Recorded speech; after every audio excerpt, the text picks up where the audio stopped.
बंदी छोड़ सतगुरु रामपाल जी परमेश्वर जी की जय हो। परम पिता परमात्मा सारी सृष्टि के रचनहार, कुल मालिक, असंख्य ब्रह्मांडों के स्वामी, जगत गुरु, तीनों लोकों में प्रवेश करके सबका भरण पोषण करने वाले राजाधिराज, आत्माधार, नाथों के नाथ, देवों के देव महादेव, सर्वेश्वर महेश्वर, मृत्युंजय, अजरो अमर, आदि अनादि सनातनी प्रभु, जगत पिता जगदीश्वर, श्री श्री 1008 की उपाधि के वास्तविक अधिकारी, अकाल मूरत शब्द स्वरूपी राम वासुदेव, सर्वगतम ब्रह्म, परम पूज्य, प्रथम पूज्य, परम संत, परम पुरुष, परम धनी, परम दयालु, सत्य कबीर, हक्का कबीर, अल्लाहु कबीर, अल्लाहु अकबर, बाखबर, अल्लाह ताला, जगत के तारणहार, जगत के मुक्तिदाता, जगत के जगन्नाथ, हारे के सहारे, हिंदुओं के राम, मुसलमानों के अल्लाह, सिखों के वाहेगुरु, ईसाइयों के मसीह, दया के सागर दया निधि, करुणा के सागर करुणा निधि, स्वयंभू परिभू, संकट मोचन, कष्ट हरण, मंगल करण, दुख भंजन, अविगत कबीर, निर्विकार निर्विषम परमात्मा, अलय अलेख सतगुरु, आदि अनादि सतगुरु, असली मर्यादा पुरुषोत्तम, असली राम, असली कृष्ण, असली घनश्याम, असली मुरारी, राजाओं के राजा, महाराजाओं के महाराजा, शहंशाहों के शहंशाह, सम्राटों के सम्राट, भगवानों के भगवान, अल्लाहों के अल्लाह, प्रभुओं के प्रभु, मसीहाओं के मसीह, सच्चे वाहिगुरु, बाबाओं के बाबा, पीरों के पीर, सेठों के सेठ, जगत सेठ, सावड़सा सेठ, सर्वगुण संपन्न, अनंत कोटि कलाओं के स्वामी, अनंत कोटि ब्रह्मांडों के नायक, योगियों में महायोगी, ध्यानियों में महाध्यानी, सिद्धों में परम सिद्ध, ज्ञानियों में तत्वज्ञानी, ब्रह्म ज्ञानी, महाज्ञानी, परम ज्ञानी, सर्वश्रेष्ठ ज्ञानी, विज्ञानी, युवा कबीर, समृद्ध कबीर, असंवाद, अमित ओझा, सच्चे रहनुमा, करीम अल्लाह, सुभान अल्लाह, दुनिया के अंतिम पैगंबर, 8 सितंबर 1951 से गांव धनाना, जिला सोनीपत, हरियाणा, भारतवर्ष की पावन भूमि पे प्रकट रियल कल की भगवान, श्री नारायण साकार हरि, श्री बाबा साहेब, नूर अनंत परमात्मा, संत श्रोमणी सतगुरु रामपाल जी परमेश्वर जी के चरण कमल में साध संगति से जुड़े हुए देश विदेश से आप और हम सभी सत्सेवक भाई बहनों का अनंत कोटि दंडवत प्रणाम। सत्साई भाई और बहनों, दया परम पिता परमेश्वर जी की, सारी सृष्टि के सृजनहार सतगुरु रामपाल जी भगवान की, जिनके शुभ आशीर्वाद से उन्हीं के कर कमल से लिखित पवित्र पुस्तक जीने की राह के ऊपर वीडियो बनाने की श्रृंखला जारी है। इसी श्रृंखला में आज हमारा ये 27वें नंबर का वीडियो है। प्रत्येक वीडियो में गुरुदेव भगवान के आशीर्वाद से हमें बहुत कुछ भक्ति मार्ग के विषय में जानने और समझने को मिल रहा है, जिससे हमारा विश्वास गुरुदेव के चरणों में दृढ़ होता जा रहा है।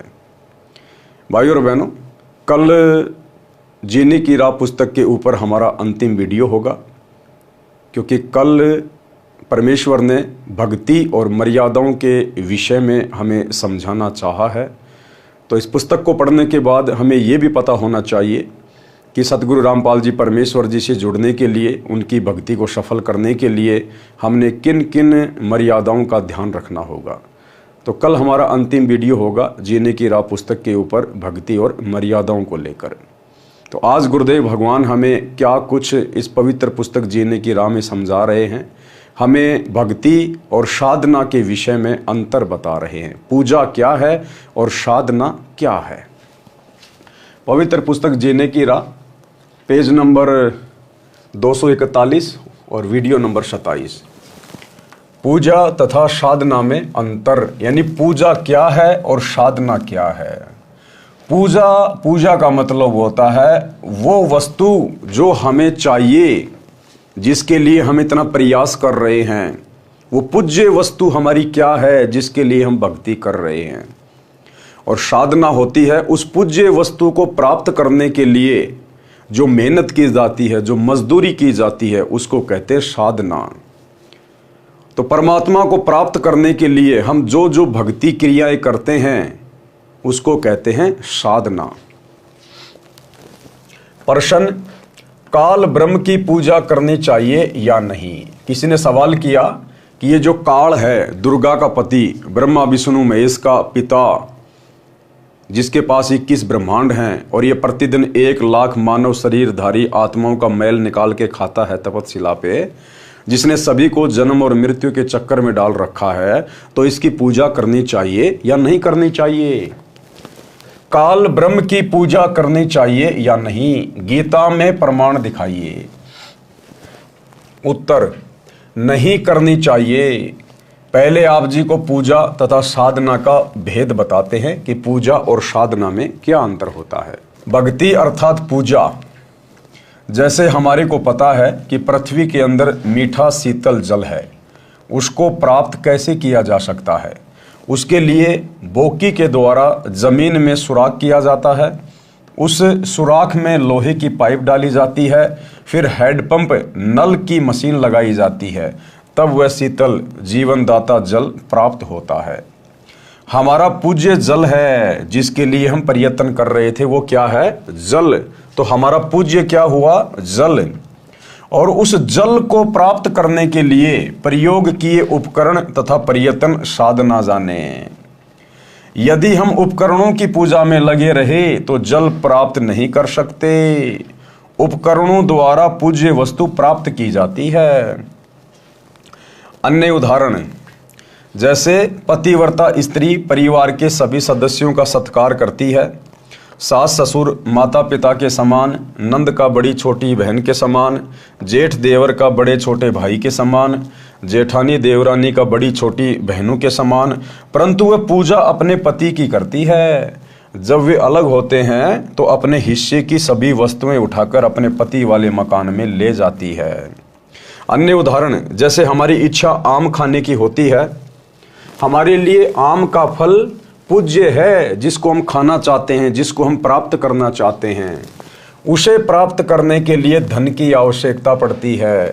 धन संग्रह करने के लिए मजदूरी, नौकरी, खेतीबाड़ी करनी पड़ती है, तब आम का फल प्राप्त होता है। इसलिए आम पूज्य है तथा अन्य क्रिया साधना है। साध्य वस्तु को प्राप्त करने के लिए साधना करनी पड़ती है। साधना भिन्न है, पूजा अर्थात भक्ति भिन्न है। स्पष्ट हुआ। सीधी सी बात है भाइयों और बहनों, जैसे हमने प्राप्त करना है सतलोक। हमने क्या प्राप्त करना है? सतलोक। हम किसके लिए भक्ति कर रहे हैं? सतलोक के लिए भक्ति कर रहे हैं। उसके लिए हमने किसकी भक्ति करनी पड़ेगी? सतगुरु रामपाल जी भगवान की भक्ति करनी पड़ेगी। तो सतगुरु रामपाल जी भगवान है हमारे पूज्य। हम किन की पूजा कर रहे हैं? सतगुरु रामपाल जी की। तो ये है हमारी वो पूज्य वस्तु सतगुरु रामपाल जी।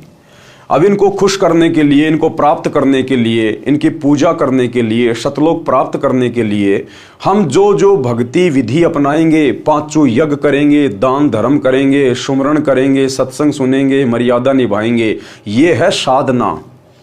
यानी गुरुदेव भगवान को प्राप्त करने के लिए, सतलोक को प्राप्त करने के लिए हमने जो भी मेहनत, जो भी प्रयत्न, जो भी भक्ति हमने करनी पड़ेगी, उसको कहते हैं साधना। यानी पूज्य वस्तु को प्राप्त करने के लिए जो मेहनत की जाएगी उसको कहते हैं साधना।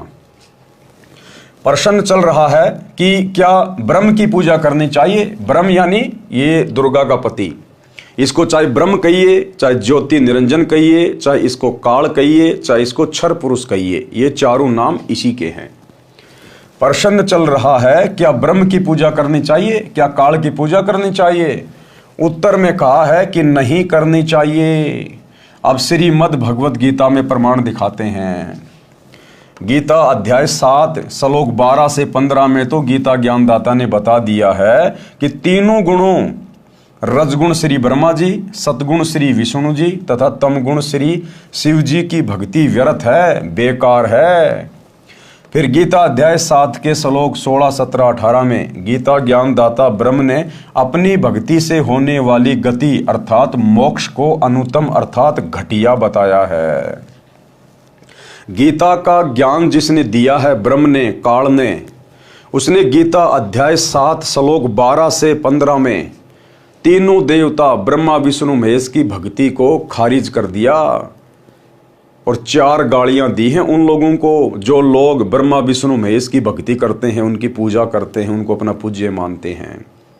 राक्षस स्वभाव को धारण किए हुए मनुष्यों में नीच दूषित कर्म करने वाले मूर्ख, ये काल कह रहा है कि मुझे भी नहीं बजते, मेरी भी पूजा नहीं करते, केवल तीनों गुणों की पूजा में लगे हुए हैं, ब्रह्मा विष्णु महेश की पूजा में।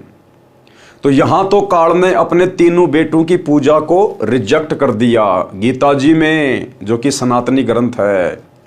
और फिर उसी अध्याय 7 श्लोक नंबर 18 में इस काल ने अपनी पूजा को भी अनुत्तमाम बता दिया। अनुत्तमाम यानी घटिया, क्योंकि इसकी पूजा करेंगे ओम नाम के साथ में, ओम नाम की साधना करके जाएंगे इसके ब्रह्मलोक में जहाँ पर ये रहता है। और फिर गीता अध्याय 8 श्लोक 16 में ये खुद ही कह रहा है कि ब्रह्मलोक पर्यंत सभी प्राणी पुनरावर्ती में हैं, यानी ब्रह्मलोक में जाने के बाद भी उन साधकों को, उन भक्तों को वापस नरक में जाना पड़ेगा, उनको 84 लाख योनियों में जाना पड़ेगा। तो अंत में ब्रह्म ने अपनी भक्ति को भी रिजेक्ट कर दिया। फिर गीता अध्याय 7 के श्लोक 16, 17, 18 में गीता ज्ञानदाता ब्रह्म ने यानी काल ने अपनी भक्ति से होने वाली गति अर्थात मोक्ष को अनुत्तम अर्थात घटिया बताया है कि मेरी भक्ति 4 प्रकार के व्यक्ति करते हैं। इस काल की भक्ति 4 प्रकार के व्यक्ति करते हैं। कौन कौन? नंबर 1 अर्थार्थी। अर्थार्थी का मतलब होता है धन लाभ के लिए वेदों अनुसार अनुष्ठान करने वाले। केवल जिनको माया चाहिए, जिनको पैसा चाहिए, जिनको धन चाहिए, उनको कहते हैं अर्थार्थी। नंबर 2 आरत। आरत यानी संकट निवारण के लिए वेदों अनुसार अनुष्ठान करने वाले, जिनके ऊपर 3 ताप के कष्ट हैं, भूत प्रेत बाधा है, शारीरिक रोग है, वो है आरत। वो केवल अपने दुखों के निवारण के लिए, संकटों के निवारण के लिए ही भक्ति करते हैं वेदों के अनुसार। नंबर 3 है जिज्ञासु। जिज्ञासु किसे कहते हैं? परमात्मा के विषय में जानने के इच्छुक। कहीं कहीं से ज्ञान इकट्ठा कर लिया, फिर खुद ही वक्ता बन गया, खुद ही फिर गुरु बन गया और अपने कर्म फोड़ लिए। और चौथा बताया है ज्ञानी। ज्ञान ग्रहण करके स्वयं वक्ता बन जाने वाले, ये जिज्ञासु। इन तीनों प्रकार के ब्रह्म पुजारियों को व्यर्थ बताया है। काल ने कहा कि ये तीनों बेकार हैं, रिजेक्टेड है, मेरे किसी काम के नहीं। चौथा है ज्ञानी। ज्ञानी किसे कहते हैं? ज्ञानी को पता चलता है कि मनुष्य जन्म दुर्लभ है, मनुष्य जीवन प्राप्त करके आत्म कल्याण कराना चाहिए। उन्हें यह भी ज्ञान हो जाता है कि अन्य देवताओं की पूजा से मोक्ष लाभ होने वाला नहीं है, क्योंकि वो ज्ञानी भगत इन वेदों को पढ़ेगा, गीता को पढ़ेगा और फिर गीता अध्याय 7 श्लोक नंबर 12 से 20 तक पढ़ेगा, तो उसे पता चलेगा कि तीनों देवता ब्रह्मा विष्णु महेश की भक्ति को भी रिजेक्ट कर दिया गया है। और इस काल ब्रह्म ने अपनी भक्ति को भी अनुत्तम बता दिया, घटिया बता दिया। फिर भला नीचे के देवी देवता, भूत प्रेत बेताल ये हैं क्या? फिर वो ज्ञानी आत्मा जो एकमात्र ओम मंत्र है, गीता अध्याय 8 श्लोक नंबर 13 में इस ब्रह्म का, उसी को उत्तम मान के, सर्वश्रेष्ठ मान के, मोक्षदाता मान के और उसी की भक्ति में लगी रहती है। लेकिन उस ज्ञानी आत्मा को भी तत्वदर्शी संत ना मिलने के कारण वो भी अंत में फिर 84 में ही जाता है। उन्हें यह भी ज्ञान हो जाता है कि अन्य देवताओं की पूजा से मोक्ष लाभ होने वाला नहीं है, इसलिए एक परमात्मा की भक्ति अनन्य मन से करने से पूर्ण मोक्ष संभव है। उनको तत्वदर्शी संत ना मिलने से उन्होंने जैसा भी वेदों को जाना, उसी आधार से ब्रह्म को यानी इस काल को एक समर्थ प्रभु मानकर यजुर्वेद अध्याय 40 मंत्र 15 से ओम नाम लेकर भक्ति की, परंतु पूर्ण मोक्ष नहीं हुआ। ओम नाम ब्रह्म साधना का है, यानी ओम नाम इस ब्रह्म का है, इस काल का। उससे ब्रह्म लोक प्राप्त होगा, जो कि पूर्व में प्रमाणित किया जा चुका है। गीता अध्याय 8 श्लोक 16 में कहा है कि ब्रह्म लोक पर्यंत सब लोग पुनरावर्ती में हैं, अर्थात आवागमन में हैं, जन्म और मृत्यु में है। अर्थात ब्रह्म लोक में गए भगत भी पुनः लौटकर संसार में जन्म मृत्यु के चक्कर में गिरते हैं। ये है गीता जी का निष्कर्ष। इसलिए काल की साधना और ब्रह्मा विष्णु महेश की साधना नहीं करनी चाहिए, केवल एक परम अक्षर ब्रह्म की साधना करनी चाहिए। काल ब्रह्म की साधना से वह मोक्ष प्राप्त नहीं होता, जो गीता अध्याय 15 श्लोक 4 में बताया है कि तत्व ज्ञान से अज्ञान को काटकर परमेश्वर के उस परम पद की खोज करनी चाहिए, जहां जाने के पश्चात भगत फिर लौटकर संसार में कभी वापस नहीं आता। तो फिर किसकी भक्ति करनी चाहिए? वो ब्रह्म खुद ही कह रहा है, वो काल खुद ही कह रहा है। गीता अध्याय 15 श्लोक नंबर 4 में क्या कह रहा है कि भैया तत्व ज्ञान से अज्ञान को काटकर उस एक परमपिता परमेश्वर की भक्ति करनी चाहिए, जहां जाने के बाद फिर भगत संसार में लौटकर कभी जन्म और मृत्यु में नहीं आता। अब वो कैसे मिलेगा तत्वदर्शी संत, उसकी जानकारी भी इस ब्रह्म ने, इस काल ने गीता अध्याय 4 श्लोक नंबर 34 में बताई है कि तू किसी तत्वज्ञानी संत की खोज कर। अगर तुझे वो तत्वदर्शी संत मिल जाए, तत्वज्ञानी महात्मा मिल जाए, तो फिर उसको भली भांति प्रसन्न कर, दंडवत प्रणाम कर और उससे आगे का ज्ञान पूछ। फिर वो तुझे ज्ञान का उपदेश देगा और उससे भक्ति लेकर फिर तू अपने जन्म मरण का रोग समाप्त करवा। तो भाई और बहनों, आज वो तत्वज्ञानी महात्मा, वो तत्वदर्शी संत, आप और हमारा सौभाग्य जो पृथ्वी पर प्रकट है सतगुरु रामपाल जी के रूप में। ये है वो परम अक्षर ब्रह्म, कबीर परमेश्वर, कबीर देव। गीता अध्याय 7 श्लोक 18 में गीता ज्ञानदाता ने कहा है कि ये ज्ञानी आत्मा जो चौथे नंबर के ब्रह्म के भगत कहे हैं, ये हैं तो उदार अर्थात नेक आत्मा है, परंतु ये तत्व ज्ञान के भाव से मेरी अनुत्तम गति में ही स्थिर रहे। तत्व ज्ञान के भाव से काल कह रहा है कि वो ज्ञानी भी मेरी घटिया साधना में लगा रहा, ओम नाम का ही जाप करता रहा और ब्रह्मलोक में पहुंच गया। अपनी भक्ति कमाई खर्च करके खा पी के फिर 84 लाख योनियों में आ गया। गीता ज्ञानदाता ने अपनी साधना से होने वाली गति को भी अनुत्तम अर्थात घटिया कहा है। अब देखो भाई और बहनों, गीता जी में कितना स्पष्ट लिखा हुआ है, उसके बावजूद भी हमारे आचार्य शंकराचार्य धर्मगुरु हमें गीता जी का निष्कर्ष निकाल के नहीं दे पाए। केवल तोते की तरह इसका पाठ करते रहे, हमें सुनाते रहे और दान दक्षिणा लेते रहे।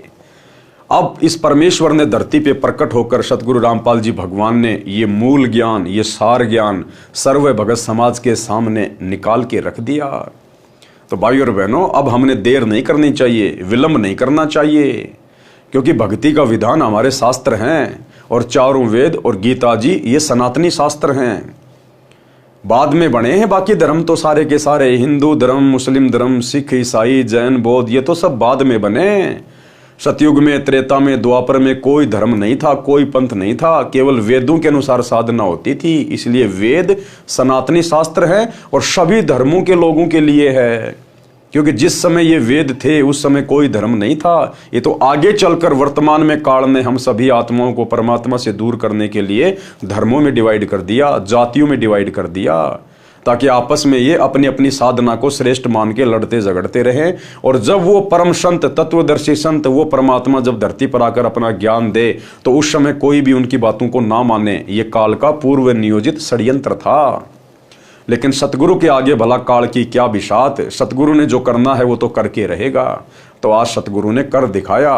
अब यदि देर है तो आप और हमारे समझने की। इसलिए ब्रह्म पूजा करना भी उचित नहीं, यानी काल की पूजा करना भी उचित नहीं है, क्योंकि काल की भक्ति करके, ओम नाम की साधना करके भी हम लोग 84 लाख योनियों में ही धक्के खाते रहते हैं।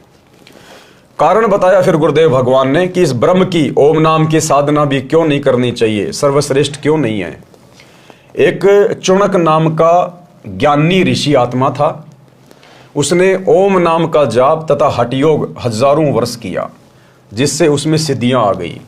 ब्रह्म की साधना करने से जन्म मृत्यु, स्वर्ग नरक का चक्कर सदा बना रहेगा, क्योंकि गीता अध्याय 2 श्लोक 12, गीता अध्याय 4 श्लोक 5 और गीता अध्याय 10 श्लोक 2 में गीता ज्ञानदाता ब्रह्म ने कहा है कि हे अर्जुन, तेरे और मेरे अनेकों जन्म हो चुके हैं, तू नहीं जानता, मैं जानता हूं।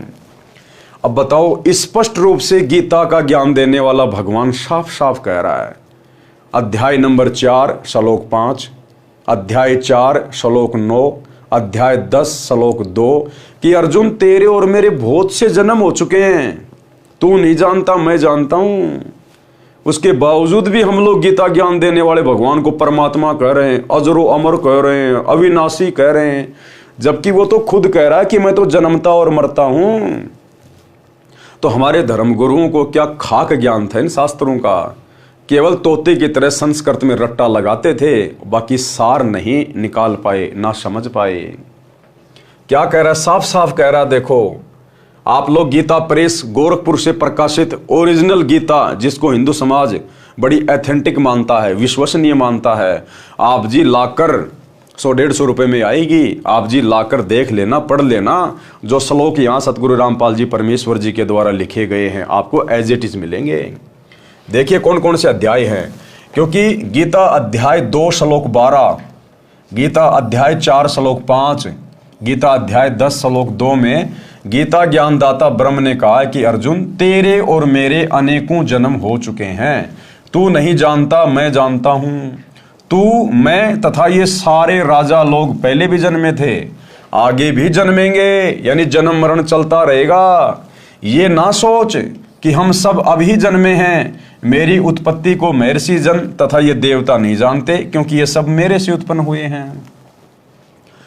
ये काल क्या कह रहा है, ब्रह्म क्या कह रहा है कि मेरी उत्पत्ति को, कि मेरा जन्म कैसे होता है, मेरी मृत्यु कैसे होती है, ये महर्षि लोग नहीं जान सकते, ये ब्रह्मा विष्णु महेश नहीं जान सकते। क्यों? क्योंकि काल कह रहा है कि इन सब को तो मैंने उत्पन्न किया है, ये सब मेरे से नीचे हैं। तो सही बात है, बाप की उत्पत्ति को, बाप की डेट ऑफ बर्थ को बेटे नहीं बता सकते, बाप की डेट ऑफ बर्थ तो दादा बताएगा, दादा। तो आज धरती पर वो दादा, ये कबीर भगवान सतगुरु रामपाल जी प्रकट हैं, और इन्होंने आकर बताई है इस ब्रह्म की जन्म और मृत्यु कब होती है, कैसे होती है, ये जन्मता भी है मरता भी है, ये है वो सबका दादा, सबका दादा।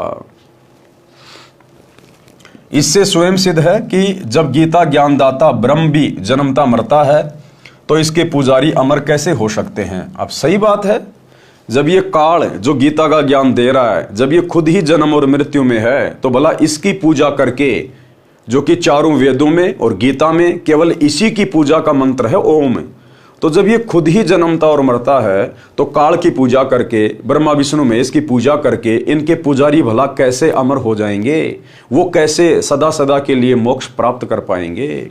इसलिए उस परमेश्वर की पूजा करनी चाहिए, परम अक्षर ब्रह्म की, कबीर देव की, जिसकी पूजा से, जिसकी भक्ति से फिर ये प्राणी संसार में लौटकर दोबारा नहीं आता है। इससे यह सिद्ध हुआ कि ब्रह्म की उपासना से वह मोक्ष नहीं हो सकता जो गीता अध्याय 18 श्लोक 62 में तथा अध्याय 15 श्लोक 4 में कहा है। इन श्लोकों में गीता ज्ञानदाता ने स्पष्ट निर्देश दिया है कि हे भारत, तू सर्व भाव से उस परमेश्वर परम अक्षर ब्रह्म की शरण में जा। देखो ये गीता का ज्ञान देने वाला, वेदों का ज्ञान देने वाला ब्रह्म, ये काल बिल्कुल साफ साफ अर्जुन को कह रहा है, यानी अपनी भक्ति करने के लिए भी मना कर रहा है अर्जुन को।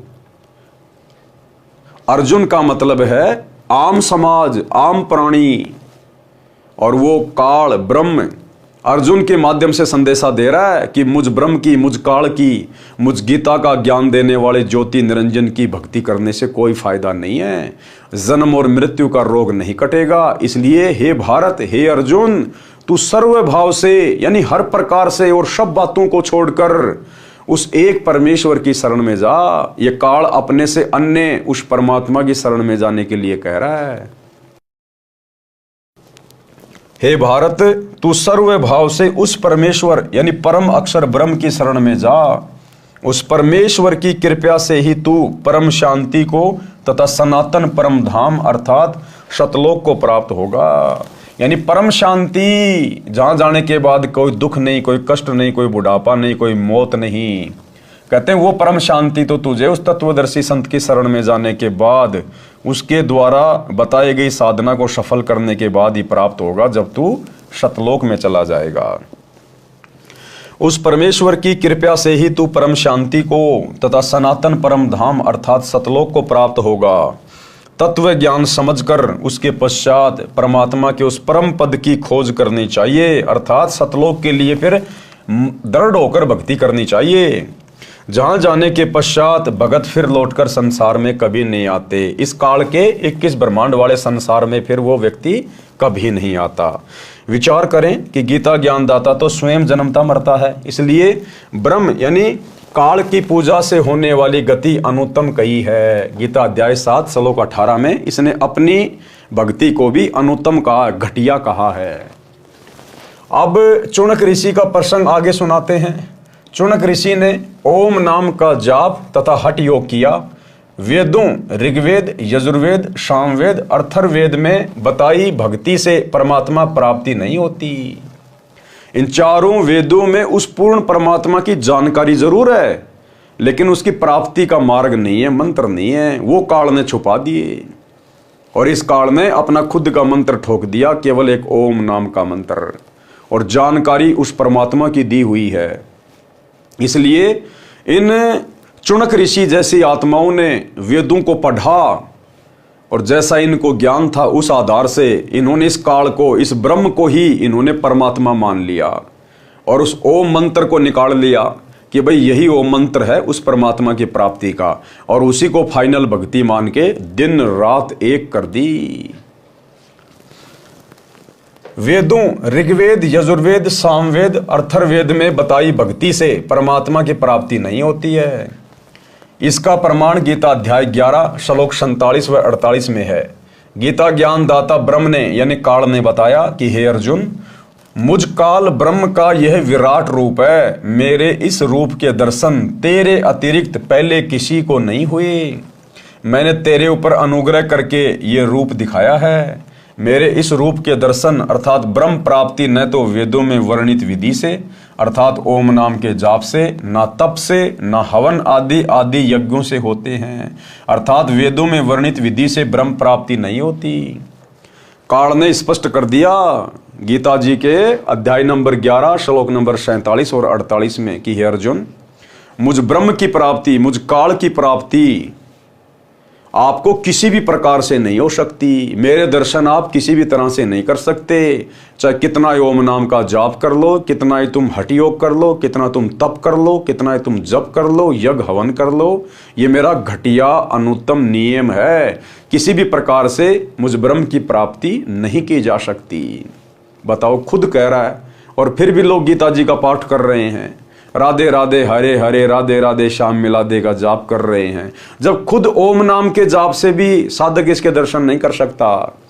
अर्जुन को कह रहा कि तेरे ऊपर तो मैंने विशेष मेहर करी है, विशेष दया करी है, अन्यथा मेरे इस रूप के दर्शन कोई नहीं कर सकता किसी भी प्रकार से। बताओ फिर ओम नाम का जाप क्यों कर रहे हैं? अरे भगत साधक भक्ति इसीलिए करता ना कि भगवान के लोक में जाएंगे, भगवान के दर्शन करेंगे, आत्मा खुश होगी, वहाँ मौज मस्ती से रहेंगे। और वो ब्रह्म, वो काल गीता अध्याय 11 श्लोक 47 और 48 में कह रहा है कि अर्जुन, ये तो मैंने खाली तेरे को दर्शन दे दिए, अन्यथा मुझ काल के दर्शन कोई नहीं कर सकता। चाहे कोई एडी से चोटी तक का जोर लगा ले, कितना ओम नाम का जाप कर ले, कितने जप तप कर ले, एक पैर पे खड़ा हो जा, चाहे जंगल में जा, चाहे गुफा में जा, मरी जाएगा, सड़ी जाएगा, गली जाएगा, लेकिन मुझ काल के दर्शन नहीं कर पाएगा। बताओ फिर भी ये साधु संत महात्मा घर छोड़ छोड़ के ओम नाम का जाप कर रहे थे, क्योंकि इनको बेचारों को तत्वदर्शी संत प्राप्त नहीं था जो इनको सही मार्गदर्शन कर देता। तो भाई और बहनों, आज है हमारा सौभाग्य, आज है धरती पे तत्वदर्शी संत सतगुरु रामपाल जी भगवान, जिन्होंने इन वेदों को और गीता जी को पहली कक्षा की पुस्तक बना के रख दी। पहली कक्षा की पुस्तक है, अपने भक्तों की उंगलियों पर रटा दिए परमात्मा ने। ब्रह्मा विष्णु महेश के विषय में, काल के विषय में, अक्षर ब्रह्म के विषय में, सब के बारे में।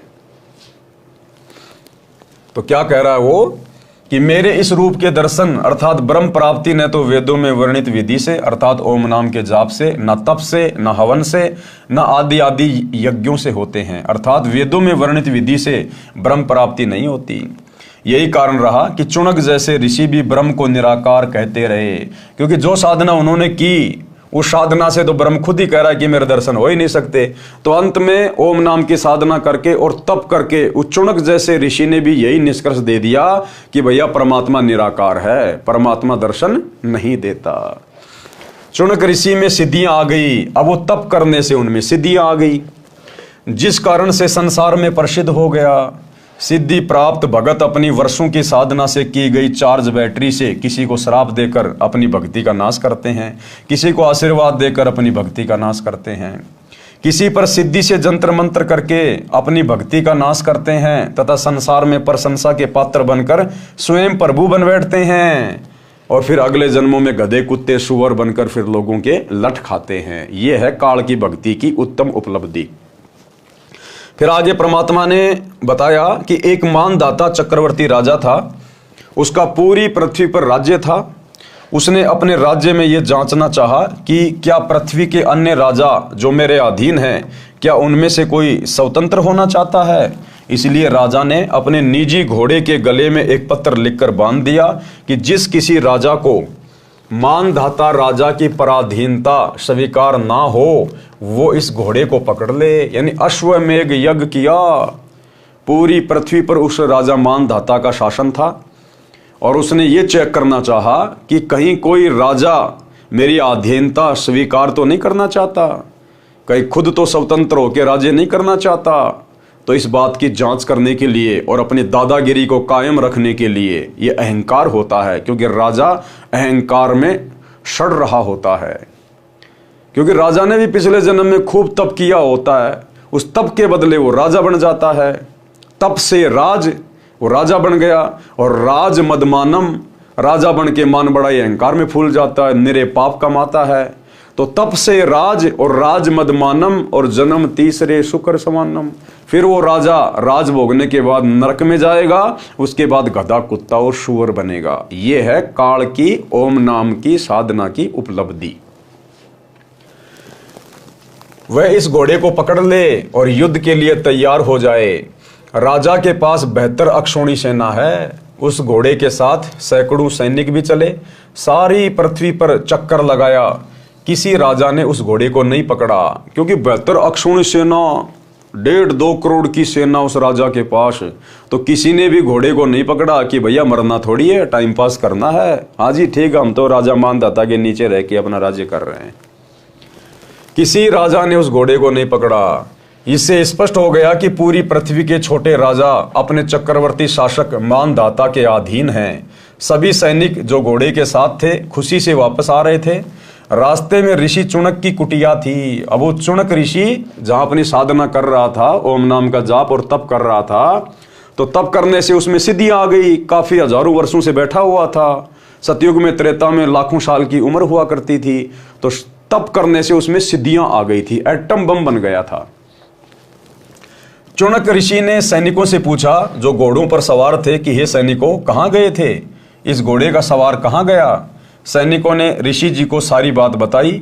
ऋषि ने कहा, क्या किसी ने राजा मानधाता का युद्ध नहीं स्वीकार किया। सैनिक बोले कि है किसी की बाजुओं में दम, पिलाया है किसी की माता ने दूध जो हमारे राजा के साथ युद्ध कर ले। राजा के पास 72 अक्षौणी अर्थात 72 करोड़ सेना है, जाड़ तोड़ देंगे यदि किसी ने युद्ध करने की हिम्मत की तो। अब सैनिक तो ऐसे बोलेगा, भाई सैनिक का तो काम ही लड़ना झगड़ना मारकाट करने का होता है। ऋषि चुनक जो काल ब्रह्म का पुजारी था, उसने कहा, हे सैनिकों, आपके राजा का युद्ध मैंने स्वीकार कर लिया। अब ये है भाइयों और बहनों काल प्रेरणा। परमात्मा ने बताया वो चुनक ऋषि घर छोड़ के जंगल में साधना कर रहा था, तप कर रहा था। किस लिए कर रहा था? परमात्मा प्राप्ति के लिए भक्ति कर रहा था, भगत बन के।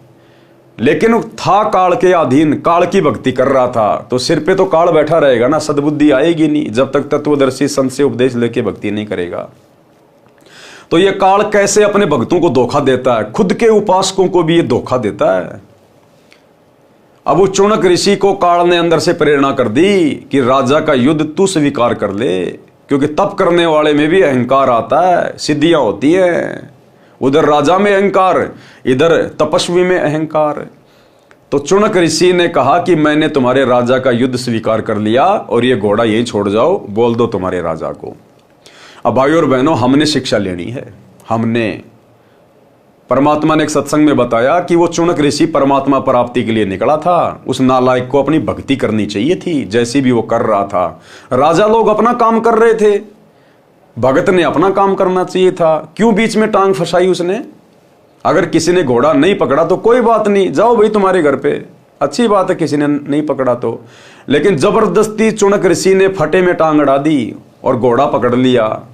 और घोड़ा पकड़ने के बाद उसके पास तो सिद्धियां थी और राजा की 72 करोड़ सेना का सत्यानाश कर दिया 4 एटम बम बना के। अब बताओ, जितने उसने वो सैनिक मारे हैं अपनी सिद्धि से, 72 करोड़, गुरुदेव ने बताया उस ओम नाम के जाप से और वो तप करने से काफी लंबे समय तक वो ब्रह्मलोक में रहेगा, और जब उसकी कमाई खत्म होगी फिर वो नरक में डाला जाएगा। नरक में कष्ट भोग के फिर 84 लाख योनियों में डाला जाएगा। फिर जब उसका कुत्ता बनने का नंबर आएगा, चौनक ऋषि का, उस ब्रह्म पुजारी का, जब उसका कुत्ता बनने का नंबर आएगा, उस समय उसके सिर में कीड़े पड़ेंगे, कीड़े, क्योंकि उसने 72 करोड़ सेना अपनी सिद्धि से मारी थी। अब भाई हत्या चाहे अपनी सिद्धि से कर दो, चाहे हथियार से कर दो, कैसे भी कर दो, वो लिखे जाते हैं। तो जब वो चौनक ऋषि अपनी ओम नाम की कमाई और तप की कमाई भोग के जब नीचे आएगा, कुत्ता बनेगा, वो 72 करोड़ सैनिक कीड़े बन के, 72 करोड़ सैनिक बनेंगे कीड़े, और उधर चौनक ऋषि बनेगा कुत्ता, और वो 72 करोड़ सैनिक अपना बदला लेंगे, अपनी मौत का बदला, उसके सर में कीड़े पड़ेंगे। ऐसी दुर्गति होगी उसकी, चौनक ऋषि की, काल के पुजारी की। इसलिए परमात्मा मना करते हैं कि इस ब्रह्म की साधना भी घटिया है, अनुत्तम है। ये खुद अध्याय 7 श्लोक 18 और 19 में कह रहा है कि मेरी साधना भी अनुत्तम है, घटिया है, मोक्षदायक नहीं है, जन्म मरण का चक्कर चलता ही रहेगा। तो हम भक्तों ने चौनक ऋषि के इस प्रकरण से शिक्षा लेनी है कि भैया राजा लोग अपनी राजनीति करो। नरेंद्र मोदी है कहीं अपनी रैली कर रहा है, राहुल गांधी कहीं अपनी रैली कर रहा है, कोई भी राजनीतिक पार्टी अपना कोई भी अपना प्रोपेगेंडा चला रही है। हम भक्तों ने उनकी रैलियों में धक्के नहीं खाने चाहिए। हम भक्तों ने पार्टी विशेष को देख के वोटबाजी नहीं करनी चाहिए, किसी राजनेता का समर्थन नहीं करना चाहिए। हम भगत हैं, अपने आत्म कल्याण के लिए भक्ति कर रहे हैं, बकवाद करने के लिए नहीं कर रहे। लेकिन वर्तमान में जिस प्रकार इस परीक्षा के समय में 2014 बरवाला कांड के बाद गुरुदेव के परिवार ने उसी काल की शैतान की प्रेरणा से जो भगत समाज की मर्यादाएं तुड़वा दी है, राजनेताओं की रैलियों में भेज भेज के, आरक्षणों में बैठा के, गुंडों की सीबीआई जांच करवा के, तरह तरह से कुकर्म करवा के, भक्तों के ज्योति पाठ और दान का पैसा चंदे के रूप में आरक्षणों में दे के, जाटों की धर्मशाला बनवा के करोड़ों रुपये में, उसी काल की शैतान की प्रेरणा से, ब्रह्म की प्रेरणा से, और भक्तों की मर्यादा तुड़वा दी। फिर हमने क्या शिक्षा ली गुरुदेव के सत्संगों से? इस चौनक ऋषि की कथा से हमें यही तो शिक्षा मिलती है कि उस नालायक ने भक्ति करनी थी, क्यों फालतू में उसका घोड़ा पकड़ा, क्यों राजाओं के बीच में टांग फंसाई, और अंत में अपनी सारी भक्ति कमाई नष्ट करके चला गया। क्या कह रहे हैं गुरुदेव? उन सैनिकों ने क्या कहा कि जाड़ तोड़ देंगे यदि किसी ने युद्ध करने की हिम्मत की तो। ऋषि चौनक जो काल ब्रह्म का पुजारी था, उसने कहा कि ये सैनिकों, आपके राजा का युद्ध मैंने स्वीकार कर लिया, ये घोड़ा बांध दो मेरी कुटिया वाले पेड़ से। सैनिक बोले कि हे कंगले, तेरे पास दाने तो खाने को नहीं है, क्या युद्ध करेगा तू? राजा मानधाता के साथ अपनी भक्ति कर ले। वो सैनिक क्या कह रहे हैं कि चुपचाप अपनी भक्ति कर ले। अरे हम भी तो ये कह रहे हैं इन सतलोक आश्रम वालों से कि भैया चुपचाप अपनी भक्ति कर लो, ये पाखंड करना छोड़ दो, ये राजनेताओं के पीछे दौड़ना छोड़ दो, चुपचाप अपनी भक्ति कर लो। तो वो सैनिक बेचारे फिर भी उसको समझा रहे हैं कि भगत जी तेरी भक्ति कर ले, तू फालतू में राजाओं के बीच में टांग मत फंसा। लेकिन अहंकार, अपनी भक्ति कर ले, क्यों शात बोल दे रही है तेरी, यानी क्यों तेरे सिर के ऊपर तेरी मौत मंडरा रही है, अर्थात तेरी क्यों शामत आई है। ऋषि ने कहा जो होगा सो देखा जाएगा, जाओ कह दो तुम्हारे राजा को कि तुम्हारा युद्ध चौनक ऋषि ने स्वीकार कर लिया है। राजा को पता चला तो सोचा कि आज एक कंगाल सिरफिरे ऋषि की हिम्मत हुई है, कल कोई दूसरा हिम्मत करेगा। बुराई को प्रारंभ में ही समाप्त कर देना चाहिए। जनता को भयभीत करने के लिए, एक व्यक्ति को मारने के लिए, यानी चौनक ऋषि को मारने के लिए राजा मानधाता ने 72 करोड़ सेना की 4 टुकड़ियां बनाई। एक टुकड़ी 18 करोड़ सैनिक पहले भेजे ऋषि से युद्ध करने के लिए। काल ब्रह्म के पुजारी चौनक ऋषि ने सिद्धि शक्ति से 4 पुतलियां बनाई, जैसे आजकल वैज्ञानिकों ने परमाणु बम बना लिए, एटम बम बना लिए। काल ब्रह्म के पुजारी चौनक ऋषि ने सिद्धि शक्ति से 4 पुतलियां बनाई, अर्थात 4 परमाणु बम तैयार किए। एक पुतली छोड़ी, उसने 18 करोड़ सेना को काट डाला। राजा ने दूसरी टुकड़ी भेजी, ऋषि ने दूसरी पुतली छोड़ी। इस प्रकार राजा मानधाता की 72 अक्षोणी यानी 72 करोड़ सेना का नाश काल ब्रह्म के पुजारी चुनक ने कर दिया। अब गुरुदेव कह रहे विचार करो, ऋषि महर्षियों को राजाओं के बीच में टांग नहीं अड़ानी चाहिए। क्या कह रहे हैं गुरुदेव कि ऋषि महर्षियों को, यानी आज से पहले द्वापर, त्रेता और सतयुग में जो भक्ति करते थे उनको ऋषि महर्षि कहा करते थे। अब कलयुग में उनको भगत कहने लग गए, जैसे आप और हम वर्तमान में भगत कहे जाते हैं। पहले भक्तों को ऋषि महर्षि कहा जाता था। तो क्या कह रहे हैं गुरुदेव कि भक्तों को राजाओं के बीच में टांग नहीं अड़ानी चाहिए। बताओ फिर, क्या वही परमात्मा, वही सतगुरु जो हमें इतनी अच्छी शिक्षा दे रहा है, क्या आज हिसार जेल में जाने के बाद क्या नरेंद्र मोदी की रैलियों में अपने भक्तों को भेजेगा? क्या बीजेपी को वोट डलवाएगा? क्या कभी कांग्रेस को वोट डलवाएगा? जो परमात्मा खुद हमें इन राजाओं से दूर रहने की सलाह दे रहे हैं, दुनिया को सलाह दे रहे हैं। विचार करें, ऋषि महर्षियों को यानी भक्तों को, संतों को राजाओं के बीच में टांग नहीं अड़ानी चाहिए। कारण यह है कि ऋषि जनों ने यानी भक्तों ने हजारों वर्ष ओम नाम का जाप किया परमात्मा प्राप्ति के लिए। परमात्मा मिला नहीं, क्योंकि गीता अध्याय 11 श्लोक 47-48 में लिखा है कि वेदों में यानी चारों वेदों ऋग्वेद, यजुर्वेद, सामवेद तथा अथर्ववेद में वर्णित भक्ति विधि से ब्रह्म यानी काल प्राप्ति नहीं है। इसलिए इससे ऋषियों में सिद्धियां प्रकट हो जाती हैं। अज्ञानता के कारण उसी भूल भुलैया को ये भक्ति की उपलब्धि मान बैठे, जिस कारण से भक्ति करके भी उस पद को नहीं प्राप्त कर सके। जहां जाने के पश्चात पुनः जन्म नहीं होता, क्योंकि इनको तत्वदर्शी संत नहीं मिले। सूक्ष्म वेद में कहा है कि अब आप और हमारा सौभाग्य देखो भाई और बहनों, चुनक जैसे ऋषि को भी, दुर्वासा जैसे ऋषि को भी, वशिष्ठ और विश्वामित्र जैसे ऋषियों को भी तत्वदर्शी संत नहीं मिला तो इन्होंने उसको स्वीकार नहीं किया। और आज आप और हमें देखो, इस घोर कलयुग में परमात्मा तत्वदर्शी संत के रूप में आकर मिल चुके हैं और हमें पूरा इतिहास बता दिया कि भक्तों ने क्या क्या गलतियां की आज से पहले, और तुम लोगों ने किस प्रकार सावधानी बरत के अपनी भक्ति को सफल करना है। कबीर, गुरु बिन काहू न पाया ज्ञाना, जो थोथा भू छड़े मूड किसाना। यानी बिना सतगुरु के आज तक किसी ने भी ज्ञान प्राप्त नहीं किया, सच्चा ज्ञान प्राप्त नहीं हुआ, मोक्ष वाला ज्ञान प्राप्त नहीं हुआ। गुरु बिन काहू न पाया ज्ञाना, जो थोथा भूस छिड़े मूड किसाना। जिस प्रकार थोथा भूस, जैसे गेहूं आपने निकाल लिए, गेहूं निकालने के बाद उसके जो डूंडले बचे हुए हैं उसको यदि कोई कूटे उसमें से गेहूं निकालने के लिए, तो वो तो थोथा भूस कूट रहा है, वो तो मूर्ख है, मूर्ख, कुछ नहीं निकलेगा उसमें।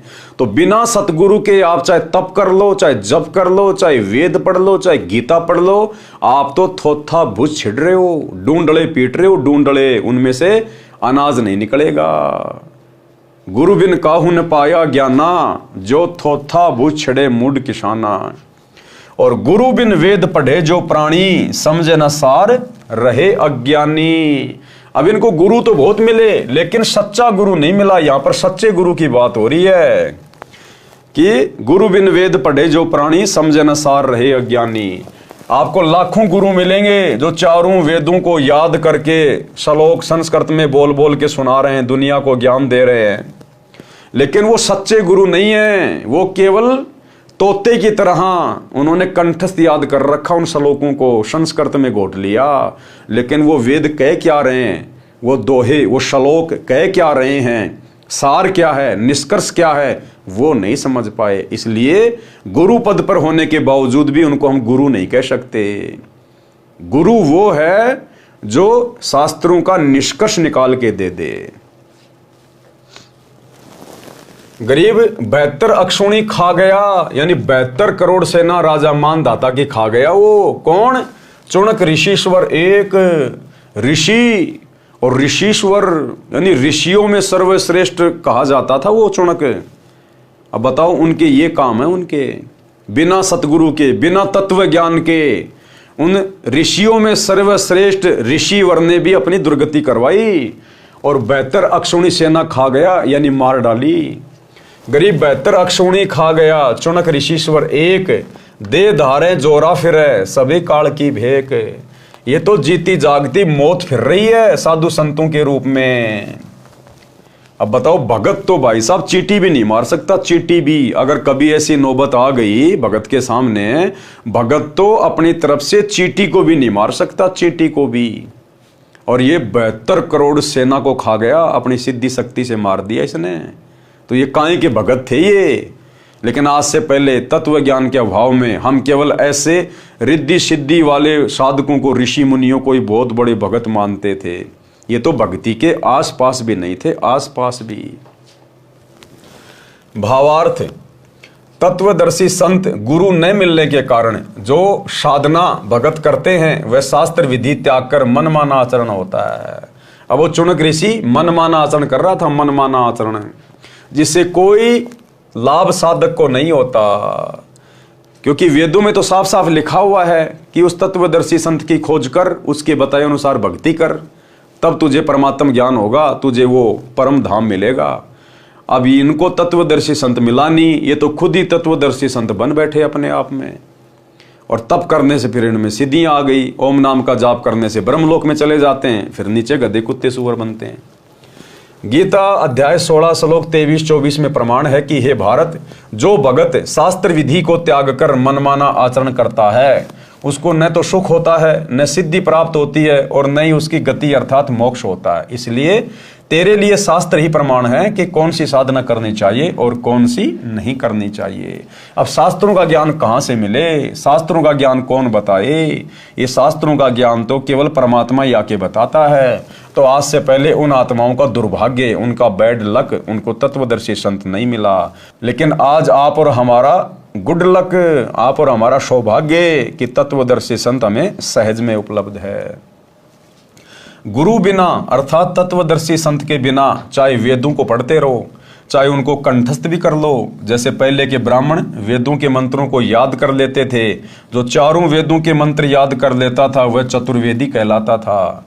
जो 3 वेदों के मंत्रों को याद कर लेता था वह त्रिवेदी कहलाता था। परंतु उनको वेदों के गूढ़ रहस्यों का ज्ञान ना होने के कारण वे ऋषिजन वेदों को पढ़कर घोटकर भी अज्ञानी रहे। सूक्ष्म वेद में कहा है कि पीठ मनुखा दाख लदी है, ऊंट खात बबूल।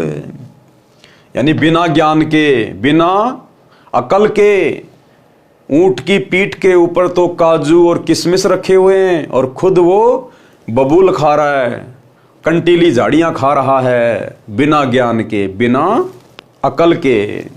तो इन साधु संत महात्माओं को, इन चुनक जैसे ऋषियों को तत्वदर्शी संत ना मिलने के कारण जिन वेदों में परमात्मा की जानकारी है, परमात्मा की प्राप्ति की विधि बताई हुई, वो कैसे मिलेगा?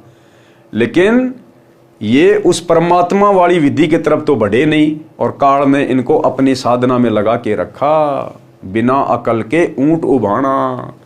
ऊंट होता है वो पैरों में चप्पल पहन के नहीं चलता, क्यों? उसको अकल नहीं है। बिना अकल के ऊंट उभाना। तो ये बिना अकल के थे ये जितने भी साधु संत महात्मा आज से पहले हम जिनके नाम सुना करते थे।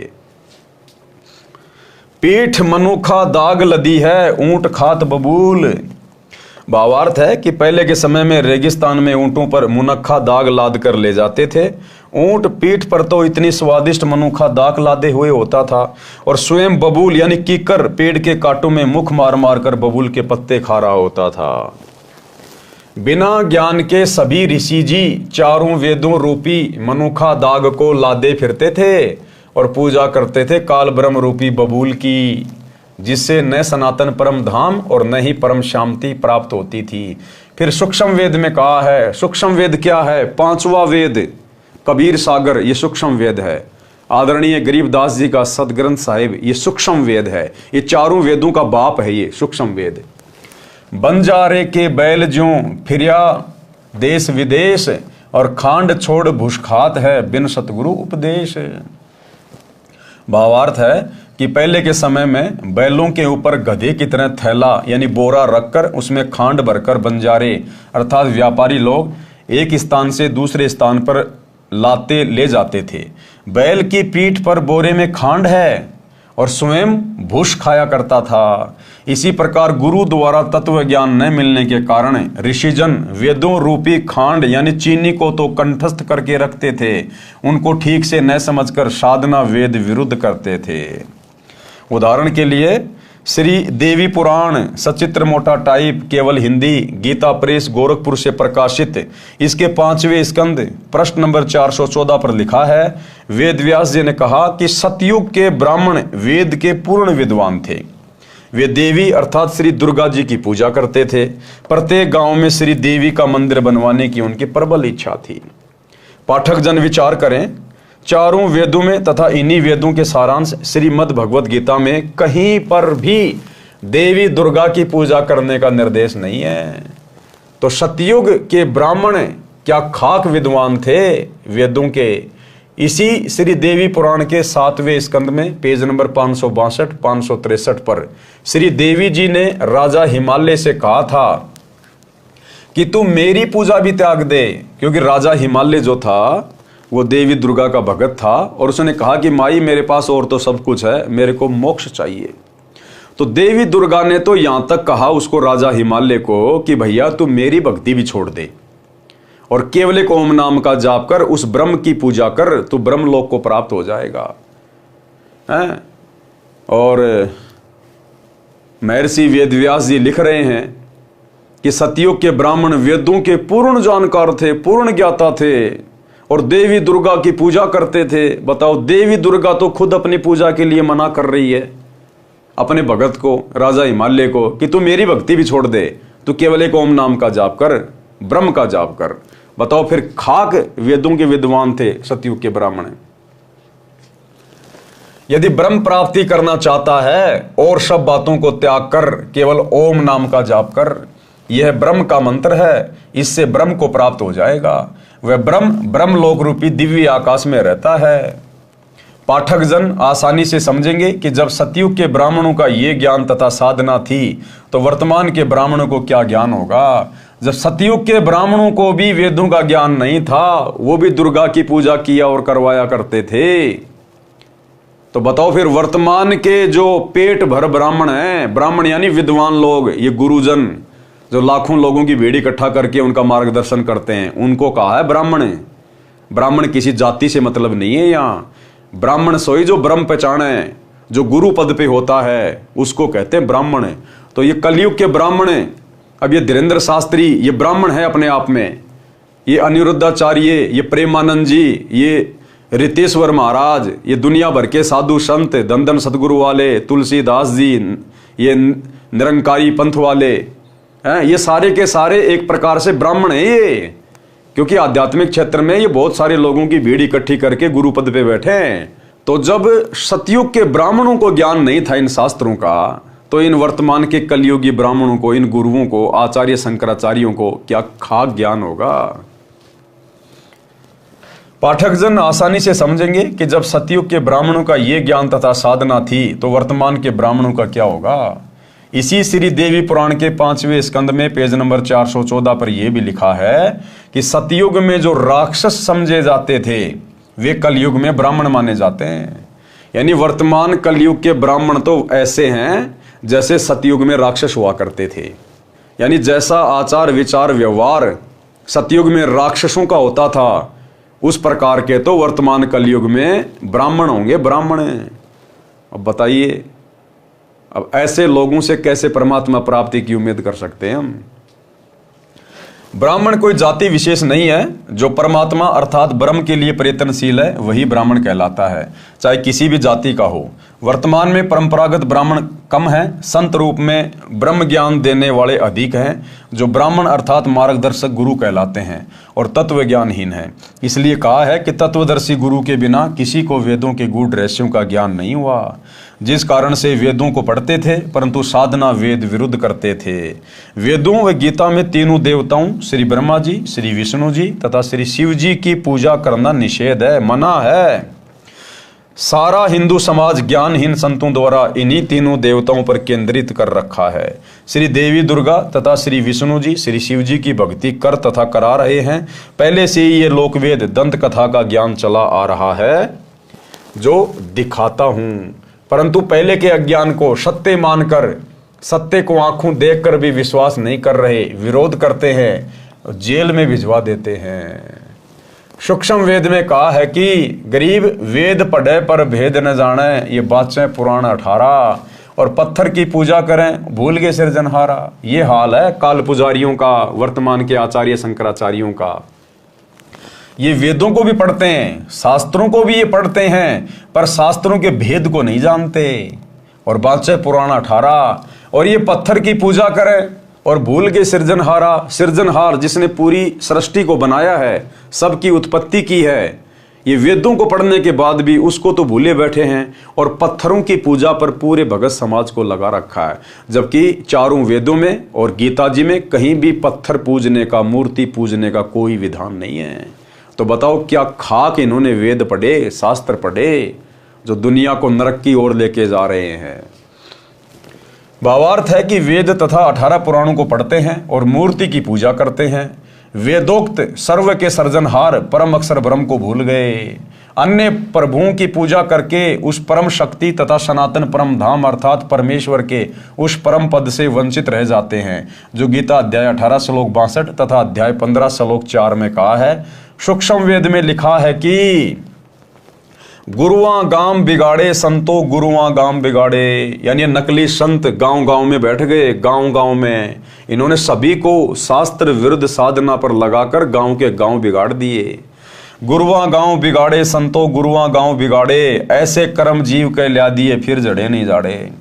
और ऐसी ऐसी घटिया साधना पे सबको आरूढ़ कर दिया। चौराहे पे ठेकरी दर दे, पीपल के धागा बांध दे, हैं फलाने उस पर्वत की चक्री लगा के आ जा, गोवर्धन की फेरी लगा के आ जा, हैं वहाँ पे 4 पतासे रख दे, माता जी के पुए उतार दे। इन्होंने ऐसी घटिया साधनाओं पर पूरे समाज को लगा दिया, गांव के गांव बिगाड़ दिए इन्होंने।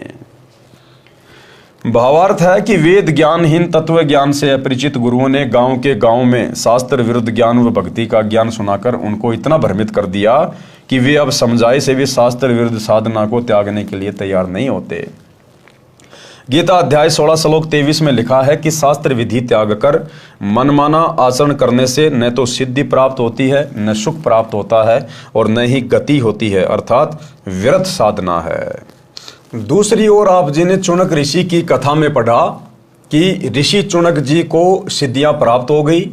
पाठकों को ये समझना है कि सिद्धि भक्ति का बाई प्रोडक्ट है, यानी भक्ति करने से सिद्धियां तो आती आती हैं। जिस प्रकार किसान खेत में गेहूं बीजेगा तो पशुओं का चारा तो होगा ही होगा, वो गेहूं का बायो प्रोडक्ट है चारा। इसी प्रकार जो व्यक्ति भक्ति करेगा, चाहे किसी की भी करे, उसमें सिद्धियां तो आएंगे ही आएंगी। जैसे जौ का भी भूस तूड़ा होता है जिसमें तुस बहुत होते हैं, पशु खाता है तो मुख में जख्म कर देते हैं, ये सिद्धि प्राप्त होती है। काल ब्रह्म की भक्ति से जो चुनक ऋषि जी को प्राप्त हुई, जो शास्त्र विधि अनुसार भक्ति करने से सिद्धि प्राप्त होती है, वह गेहूं का भूस यानी तूड़ा समझें, जो पशुओं के लिए उपयोगी तथा खाने में सुगम होती है। भावार्थ है कि शास्त्र विधि अनुसार साधना न करने से जो सिद्धियां प्राप्त होती हैं, वे भगत को नष्ट करती हैं, क्योंकि अज्ञानतावश ऋषिजन उनका प्रयोग करके किसी की हानि कर देते हैं, किसी को आशीर्वाद देकर अपनी भक्ति की शक्ति जो ओम नाम के जाप से होती है उसको समाप्त करके फिर से खाली हो जाते हैं। जैसे चुनक ऋषि जी ने मानदाता चक्रवर्ती राजा की 72 करोड़ सेना का नाश कर दिया, अपनी भक्ति की सिद्धि भी खो दी। सूक्ष्म वेद में कहा है कि गरीब 72 अक्षोणी 6 करी, चुनक ऋषिश्वर एक, दे धारे जोरा यानी मौत फिरे, सभी काल के भेक। भावार्थ, ऋषियों में सर्वश्रेष्ठ ऋषि चुनक जी ने 72 करोड़ सेना का नाश कर दिया। ये दिखाई तो देते हैं महात्मा, लेकिन जब इनसे पाला पड़ता है तो ये निकलते हैं सर्प जैसे। जरा सी बात पर शराप दे देना, किसी से बेमतलब पंगा लेना इनके लिए आम बात होती है।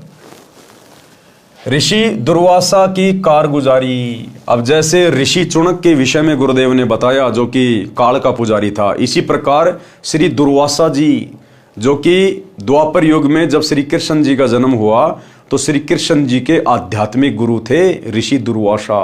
तो दुर्वासा भी ओम नाम का पुजारी था, वो भी तप किया करता था, वो भी काल की साधना किया करता था और उसने भी 56 करोड़ यादवों को श्राप देकर उनका सत्यानाश कर दिया।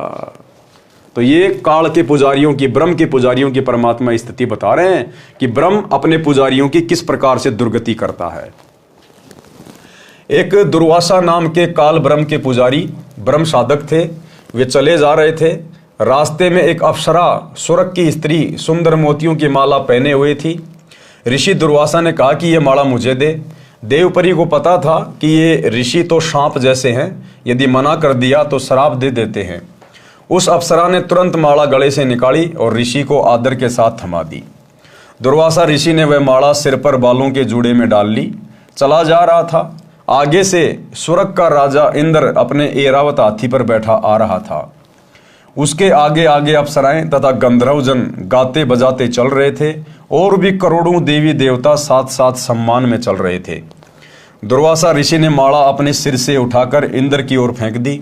इंद्र ने वह माला हाथी की गर्दन पर रख दी। हाथी ने वह माला अपने सूंड से उठाकर जमीन पर फेंक दी।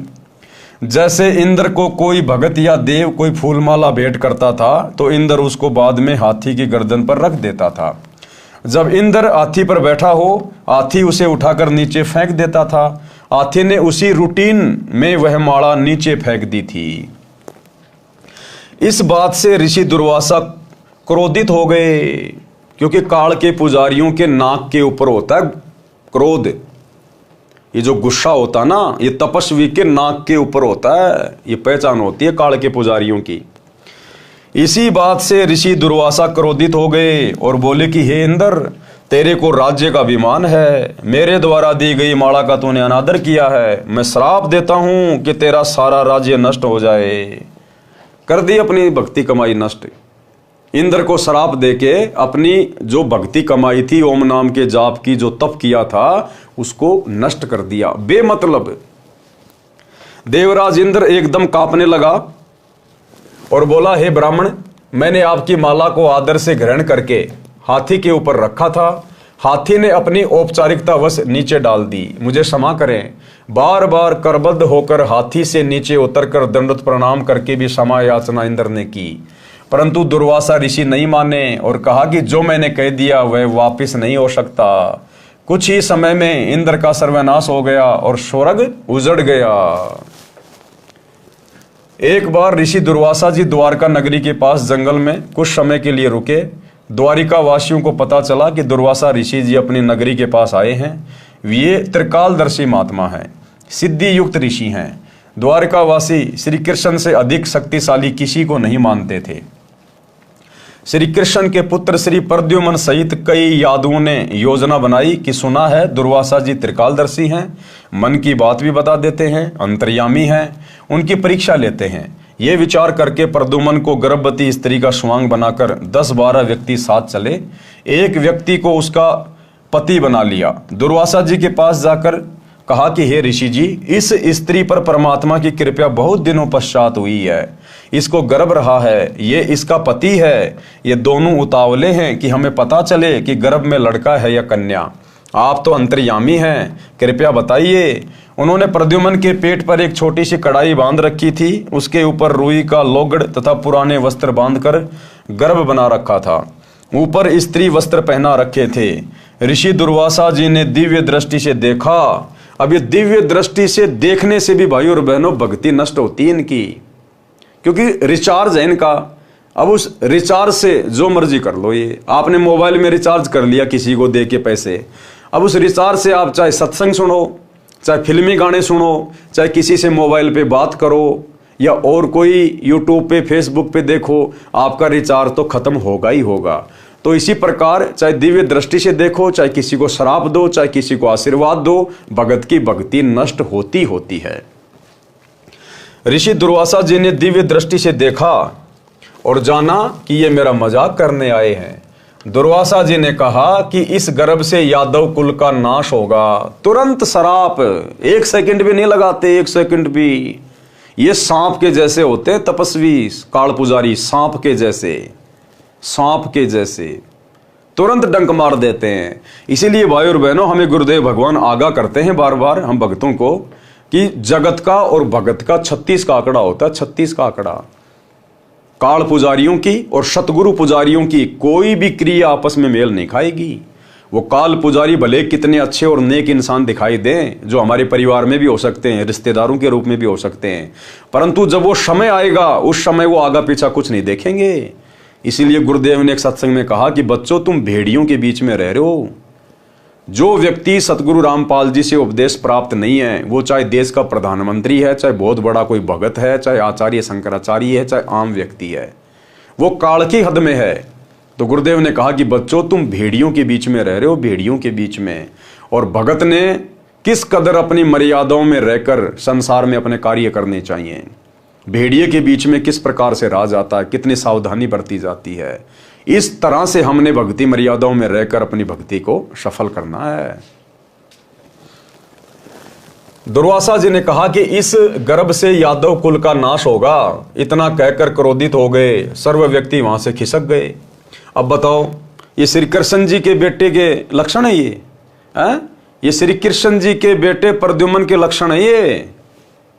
पेट के बांध के कड़ाई और औरत के पहन के कपड़े और वहां ड्रामा करने गया उसके साथ में। क्या जरूरत थी वहां जाने की? क्या ये संस्कार दिए थे श्री कृष्ण जी ने भाई अपने बेटे को? अब बताओ, श्री कृष्ण जी के बेटे के संस्कार हैं ये। आज उस श्री कृष्ण की भक्ति करके आपके बेटा बेटियों में कहां से संस्कार आ जाएंगे, जब श्री कृष्ण जी अपने बेटे को संस्कार नहीं दे पाए? जबकि उस समय तो वो प्रद्युम्न शादीशुदा था, बाल बच्चे वाला था, उसके बावजूद भी साधु संतों से मजाक करने के लिए निकल गया। तो श्री कृष्ण अपने बेटे को भी संस्कार नहीं दे पाए। बताओ, आज उनके मंदिरों में जा जाके चढ़ावा चढ़ा के, गोवर्धन की फेरी लगा के, राधे राधे शाम मिला के बोल के, तुम्हारे अंदर कहां से संस्कार आ जाएंगे? सर्वे व्यक्ति वहां से खिसक गए। नगरी में यह बात आग की तरह फैल गई कि ऋषि दुर्वासा जी ने श्राप दे दिया है कि यादवों का नाश होगा। उनको विश्वास था कि हमारे साथ सर्वशक्तिमान भगवान अखिल ब्रह्मांड के नायक श्री कृष्ण जी हैं।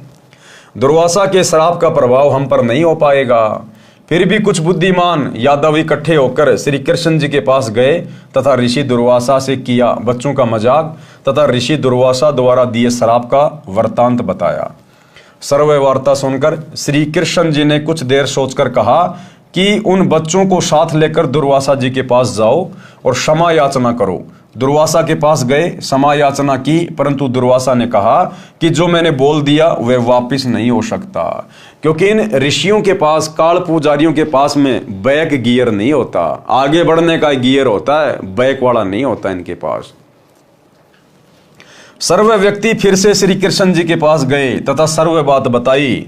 द्वारिका में भोजन भी नहीं बना, सर्व नगरी चिंता में डूब गई। अब देखो भाई और बहनों, इन भगवानों की कितनी समर्थता है, ये कितने परमात्मा है, कितने ये शक्तिशाली हैं, ब्रह्मा विष्णु महेश। अब श्री कृष्ण जी द्वारिका वासियों को, उन यादवों को समाधान बताएगा कि तुम चिंता मत करो, जो सर्वनाश होगा वो किससे होगा? जो प्रद्युम्न पेट से जो कड़ाई बांध के ले गया था उसी से तो होगा।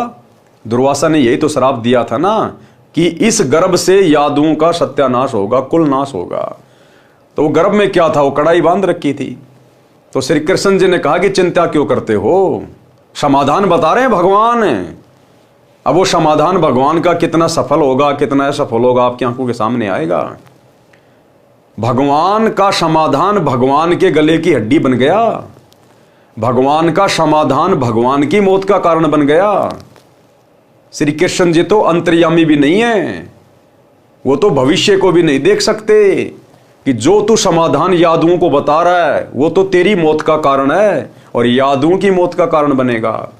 बताओ, जब श्री कृष्ण जी अपने रिश्तेदारों का समाधान नहीं कर पाए, समाधान के बजाय उनका सत्यानाश कर दिया, अपने परिवार का समाधान नहीं कर पाए, उस श्री कृष्ण जी के द्वारा बताए गए समाधान से श्री कृष्ण जी का पूरा खानदान नष्ट हो गया, श्री कृष्ण जी के बेटे मर गए और अंत में श्री कृष्ण जी का भी नाश हो गया। उसी समाधान से क्या समाधान बताया? श्री कृष्ण जी ने कहा कि चिंता किस बात की, जो वस्तु गर्भ रूप में प्रयोग की थी उसी से तो हमारा विनाश होना बताया है। ऐसा करो, कपड़ों तथा रुई को जलाकर तथा लोहे की कढ़ाई को पत्थर पर घिसाकर प्रभास क्षेत्र यानी यमुना नदी के किनारे एक स्थान का नाम है, उसमें यमुना नदी में डाल दो।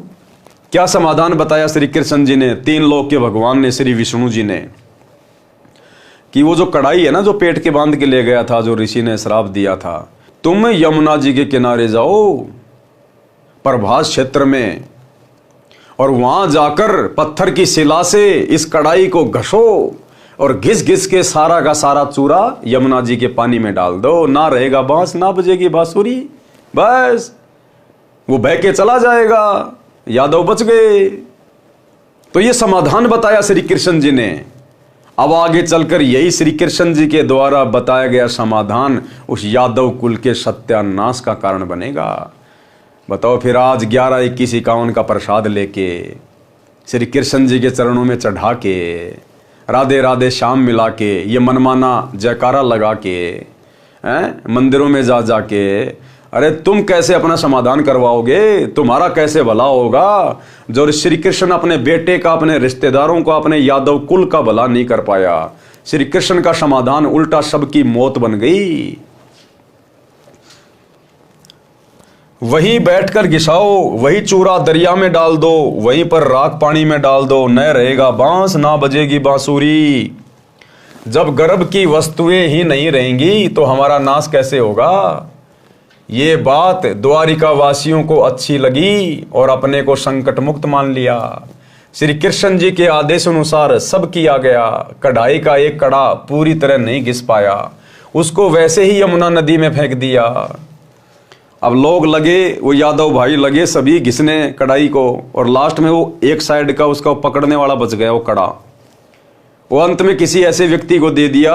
वो था आलसी, उसने देखा कोई देख तो रहा नहीं, अब ये इससे क्या होगा छोटे से कड़े से, जब पूरी कढ़ाई घस दी, उसने ऐसे फेंक दिया। वो कड़ाहा श्री कृष्ण जी की मौत का कारण बना। वो कड़ाहा श्री कृष्ण का समाधान खुद का काल बन गया। कढ़ाई का एक कड़ा पूरी तरह नहीं घिस पाया, उसको वैसे ही यमुना नदी में फेंक दिया। वह एक मछली ने चमकीला खाद्य पदार्थ जानकर खा लिया। उस मछली को बालिया नामक भील ने पकड़ लिया। जब मछली को काटा तो उससे निकली धातु की जांच करने के पश्चात उसको अपने तीर को आगे के हिस्से में जहर युक्त करवा कर लगवा लिया। वो कड़ा जो फेंक दिया गया, एक मछली ने खा लिया। मछली को एक बालिया नाम के शिकारी ने पकड़ लिया। उसने देखा कि बहुत अच्छी वस्तु है, जाकर उसने सुनार को दिखाया। बोले भैया कोई सोना चांदी तो है नहीं, लेकिन लोहा बहुत अच्छी क्वालिटी का है। तो उस बालिया नाम के शिकारी ने अपना तीर बनवा लिया उससे और आगे से उसको जहर में बुझा दिया, जहर युक्त करवा लिया। यानी लोहे का तीर बना के उसको आग में उसको जो है गर्म करके और फिर उसको जहर के अंदर डाल देते थे, जैसे कि पानी में डाल दिया जाता है। तो फिर वो जहर को वो गरम गरम लोहा अपने अंदर समा लेता है। और जब उस तीर से किसी को मारा जाता है तो शिकार अगर तीर से ना मरे तो जहर से मर जाता है। तो वो तीर अंत में वो बालिया श्री कृष्ण जी के पैर में मारेगा। यानी श्री कृष्ण जी के द्वारा बताया गया समाधान उनकी खुद की मौत बन गई। तो वर्तमान में तो श्री कृष्ण जी भी नहीं है। अब उनके मंदिरों में जाके घटियां बजाने से, गोवर्धन की फेरी लगाने से, उनकी फोटो के आगे धोख लगाने से, लड्डू गोपाल को भोग लगाने से कुछ नहीं मिलेगा, कुछ भी। सब मनमाना आचरण है। यही तो शिक्षा दे रहे हैं गुरुदेव भगवान। ये कथाएं हमें यही तो शिक्षा दे रही है। ये कथाएं हम पहले भी पढ़ा करते थे, लेकिन हमारे दिमाग के ऊपर से निकल जाती थी। जब तत्वदर्शी संत इन कथाओं को लिखता है, बताता है, तब हमारी बुद्धि ऑन होती है, हम समझ पाते हैं। जब मछली को काटा तो उससे निकली धातु की जांच करने के पश्चात उसको अपने तीर को आगे के हिस्से में विष युक्त करवाकर लगवा लिया। उसे सुरक्षित रख लिया। जो कढ़ाई का लोहे का चूरा पानी में डाला था वह लंबे सरकंडे जैसे घास के रूप में यमुना नदी के किनारे किनारे पर उग गए। और उस कढ़ाई का जो चूरा था वो उसी यमुना नदी के दोनों साइड में, यमुना नदी के किनारों पर एक घास होती है सरकंडे जैसी, वो उग गई। कुछ समय उपरांत द्वारिका नगरी में उत्पात मचने लगा।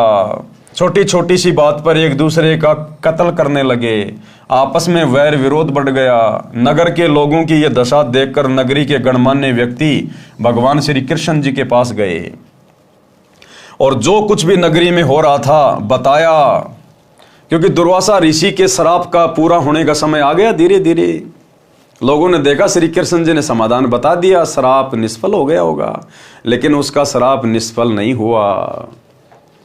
और कारण तथा समाधान श्री कृष्ण जी से जानने की इच्छा व्यक्त की, क्योंकि श्री कृष्ण जी यादव तथा पांडवों के आध्यात्मिक गुरु थे।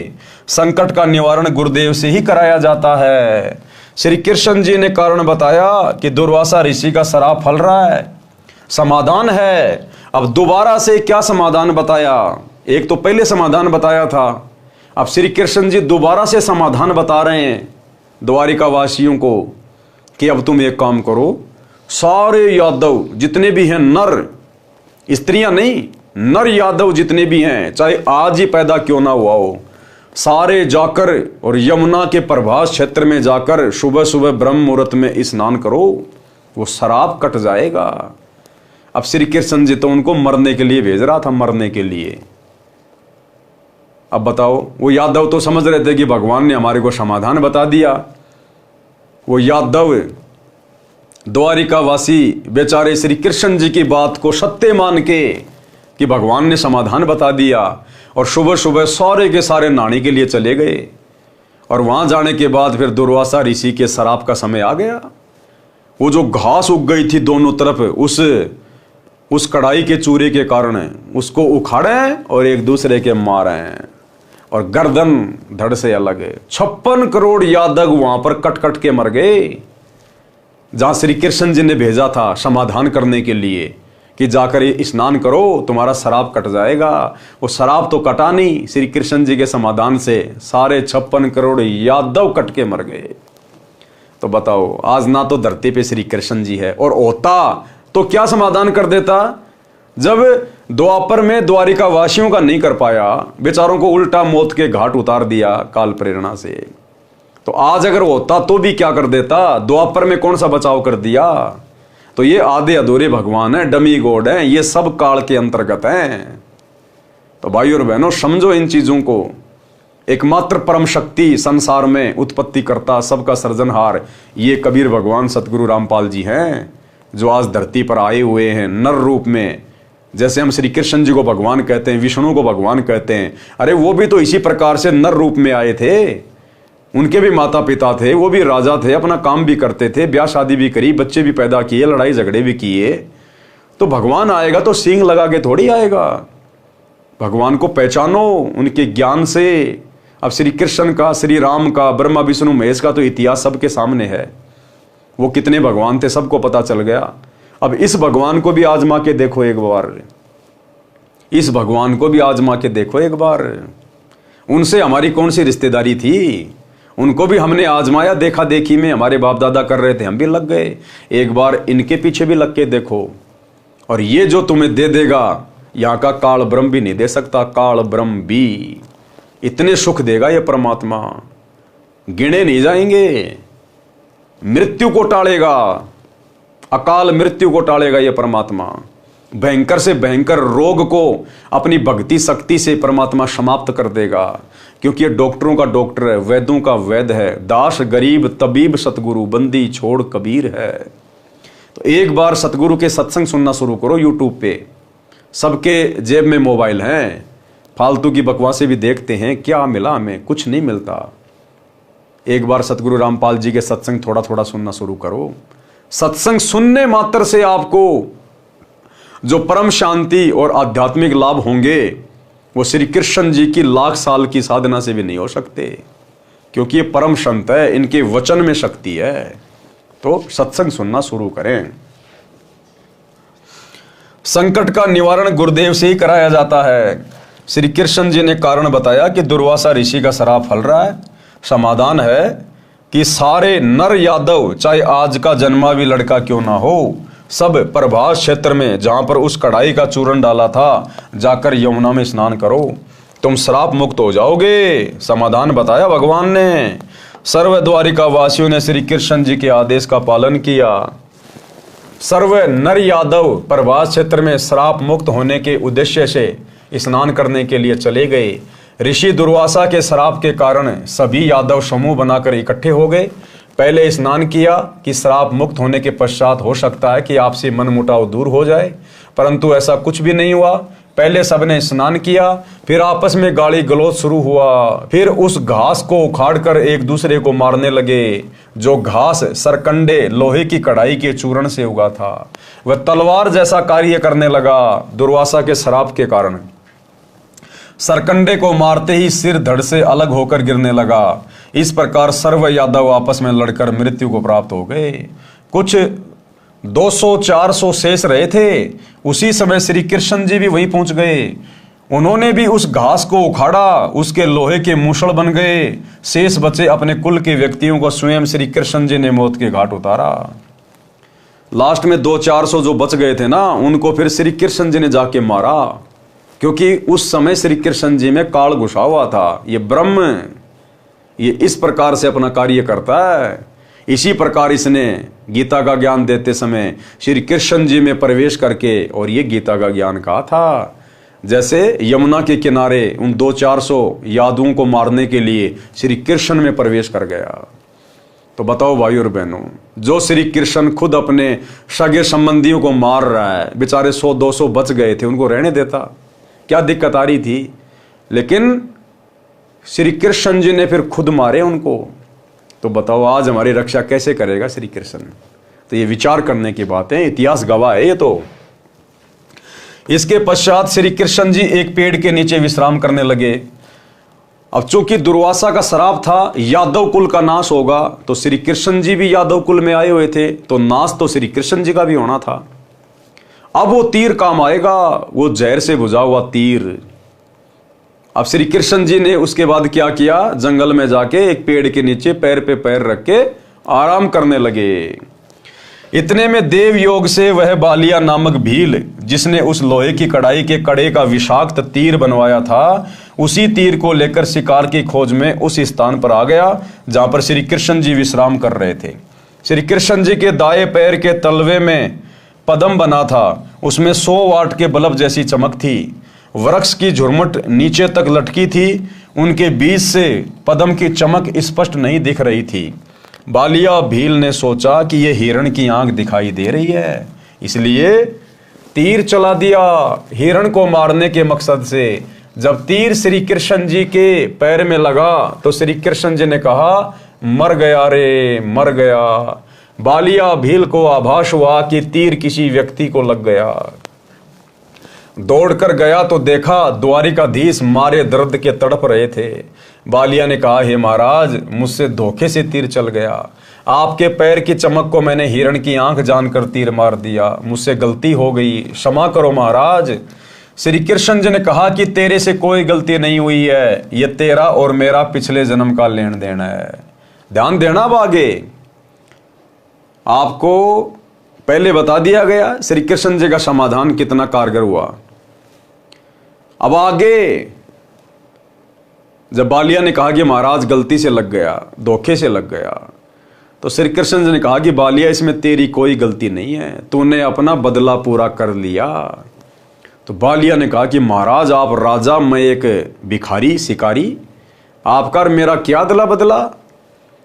तब श्री कृष्ण जी ने बताया कि मैं त्रेता युग में दशरथ का बेटा रामचंद्र था और त्रेता युग में तू था सुग्रीव का भाई बाली, और मैंने तेरे को अपने स्वार्थ के लिए सुग्रीव से सैन्य सहायता प्राप्त करने के लिए, अपनी औरत को रावण से छुड़वा कर लाने के लिए मैंने धोखे से पेड़ की ओट लेकर तेरे को तीर मारा था त्रेता युग में।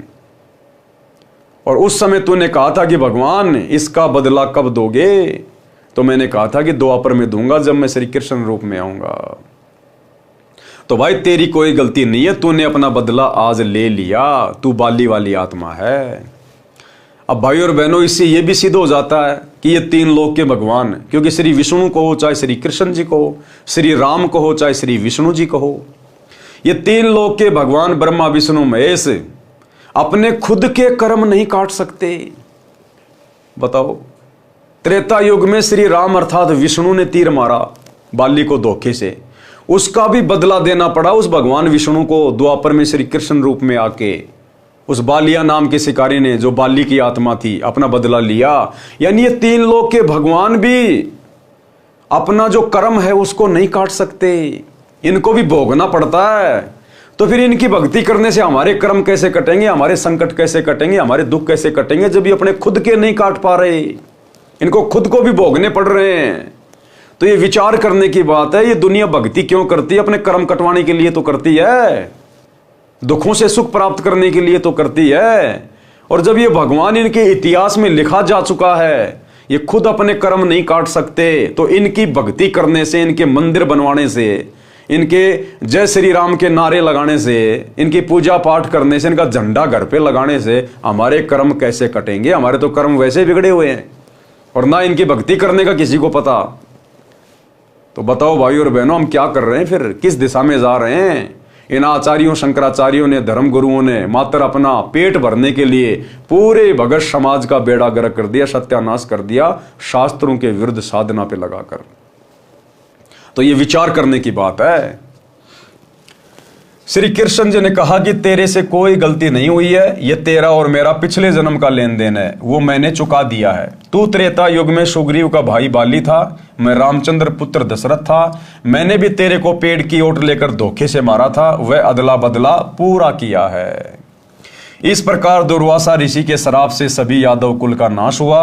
जो वर्तमान में यादव है, ये वो हैं जो उस समय माताओं के गर्भ में थे, बाद में उत्पन्न हुए थे। अब बहुत सारे लोग सवाल कर लेते हैं कि भाई जब सारे यादव मर गए थे, तो वर्तमान में ये यादव जो है ये कौन है, फिर कहां से आए? तो उस समय जो श्राप था वो केवल नर यादवों को समाप्त करने का था। जो स्त्रियां थी वो स्त्रियां स्नान करने नहीं गई थी, स्त्रियों को नहीं मारा गया था। तो उन स्त्रियों के पेट में जो बच्चे थे, आगे चलकर फिर उनसे यादव कुल का विकास हुआ है। सूक्ष्म वेद में लिखा है, गरीब दुर्वासा कोपे तहां, यानी दुर्वासा जब क्रोधित हुआ और क्रोधित होकर उसने श्राप दे दिया श्री कृष्ण जी के बेटे को। दुर्वासा कोपे जहां समझ न आई नीच, यानी दुर्वासा ऋषि को नीच की संज्ञा दी है, नीच की, कि बच्चों ने जरा सा मजाक कर दिया और उस नीच ने पूरे खानदान के सत्यानाश का श्राप दे दिया। ये भगत है, ये संतों के लक्षण है, ये साधुओं के लक्षण होते हैं।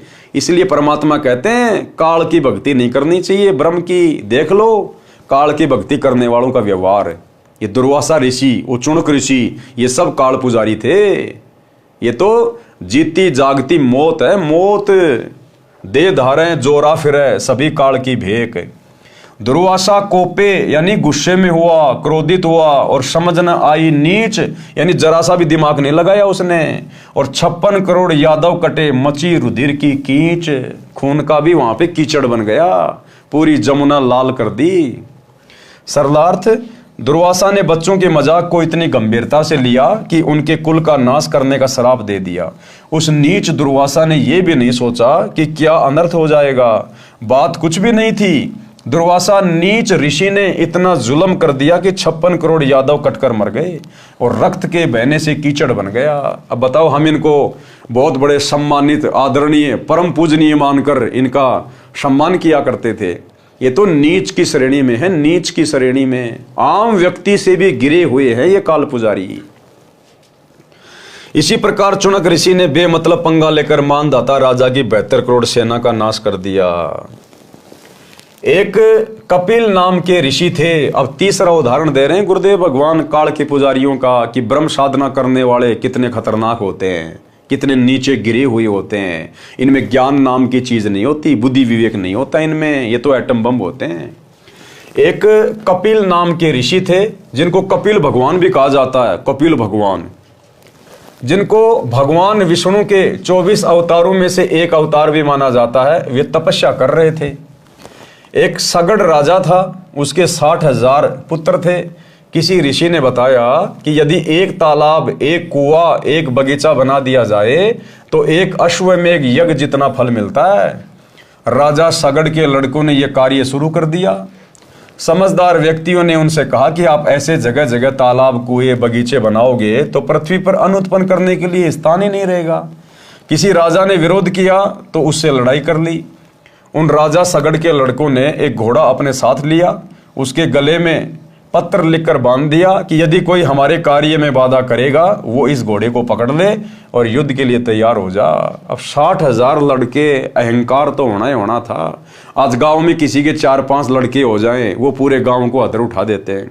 तो राजा सगड़ के तो 60,000 लड़के थे। तो उन्होंने घोड़ा लिया, एक लेटर बांध दिया उसके गले में कि अगर कोई हमारे कार्य में बाधा करना चाहता है तो हमसे आके लड़ाई कर ले, वह इस घोड़े को पकड़ ले और युद्ध के लिए तैयार हो जाए। उन सिरफिरों से कौन टक्कर ले? अब 60,000 से कौन टक्कर ले भाई? पृथ्वी देवी भगवान विष्णु जी के पास गई, एक गाय का रूप धारण करके कहा कि हे भगवान, पृथ्वी पर एक सगड़ राजा है, उसके 60,000 पुत्र हैं, उनको ऐसी सिरड़ उठी है कि मेरे को खोद डाला, वहां मनुष्य के खाने के लिए अन्न भी उत्पन्न नहीं हो सकता। भगवान विष्णु ने कहा कि तुम जाओ, वे अब कुछ नहीं करेंगे। भगवान विष्णु ने देवराज इंद्र को बुलाया और समझाया कि राजा सगड़ के 60,000 लड़के यज्ञ कर रहे हैं, यदि उनकी 100 यज्ञ पूरी हो गई तो तुम्हारी इंद्र गद्दी उनको देनी पड़ेगी। अब इंद्र को जब इंद्र की वो पदवी दी जाती है तो साथ में उसको एक हिदायत दी जाती है कि अगर किसी ने इंद्र की गद्दी प्राप्त करने योग्य जप या तप कर लिया, ऐसा कोई धार्मिक अनुष्ठान कर लिया, तो भैया तेरे को इस गद्दी से उतारा जाएगा, तेरे को बनाया जाएगा गधा और उस व्यक्ति को इंद्र की पोस्ट दी जाएगी। तो इंद्र कोशिश करता है हर प्रकार से उनकी यज्ञ को खंडित करने की। तो काल ने प्रेरणा की विष्णु में, विष्णु ने इंद्र को बता दिया और इंद्र ने फिर अपने दूत भेज दिए, अपने हलकारे भेज दिए कि किसी भी प्रकार से उनका काम बिगाड़ो। समय रहते कुछ बनता है तो कर ले। इंद्र ने हलकारे अर्थात अपने नौकर भेजे, उनको सब समझा दिया। रात्रि के समय राजा सगड़ के पुत्र सोए पड़े थे, घोड़ा पेड़ से बांध रखा था। उन देवराज के फरिश्तों ने घोड़ा खोलकर कपिल तपस्वी की जांग पर बांध दिया। वो कपिल ऋषि जो साधना कर रहा था, तपस्या कर रहा था, जो भगवान विष्णु के 24 अवतारों में से एक माने जाते हैं, वो इंद्र के नौकरों ने वो घोड़ा वहां से खोला और कपिल ऋषि की जांग के बांध दिया। अब सुबह राजा सगड़ के बेटे उठे, घोड़े को ढूंढने लगे। कपिल ऋषि वर्षों से तपस्या कर रहा था, जिस कारण से उसका शरीर अस्थि पिंजर जैसा हो गया था। आसन पद्म लगाए हुए था, टांगे पतली पतली थी, जैसे पेड़ की जड़ों की मिट्टी वर्षा के पानी से बह जाती है और जड़ों के बीच में 6-7 इंच का अंतर हो जाता है। ऋषि कपिल जी की टांगे ऐसी थी। इंद्र के हलकारों ने घोड़े को टांगों के बीच के रास्ते में से जांग के पास रस्से से बांध दिया। राजा के लड़कों ने सुबह उठते ही घोड़ा देखा, उसकी खोज में युद्ध करने की तैयारी करके 60,000 का लंगार चल पड़ा। घोड़े के पद चिन्हों के साथ साथ कपिल मुनि के आश्रम में पहुंच गए।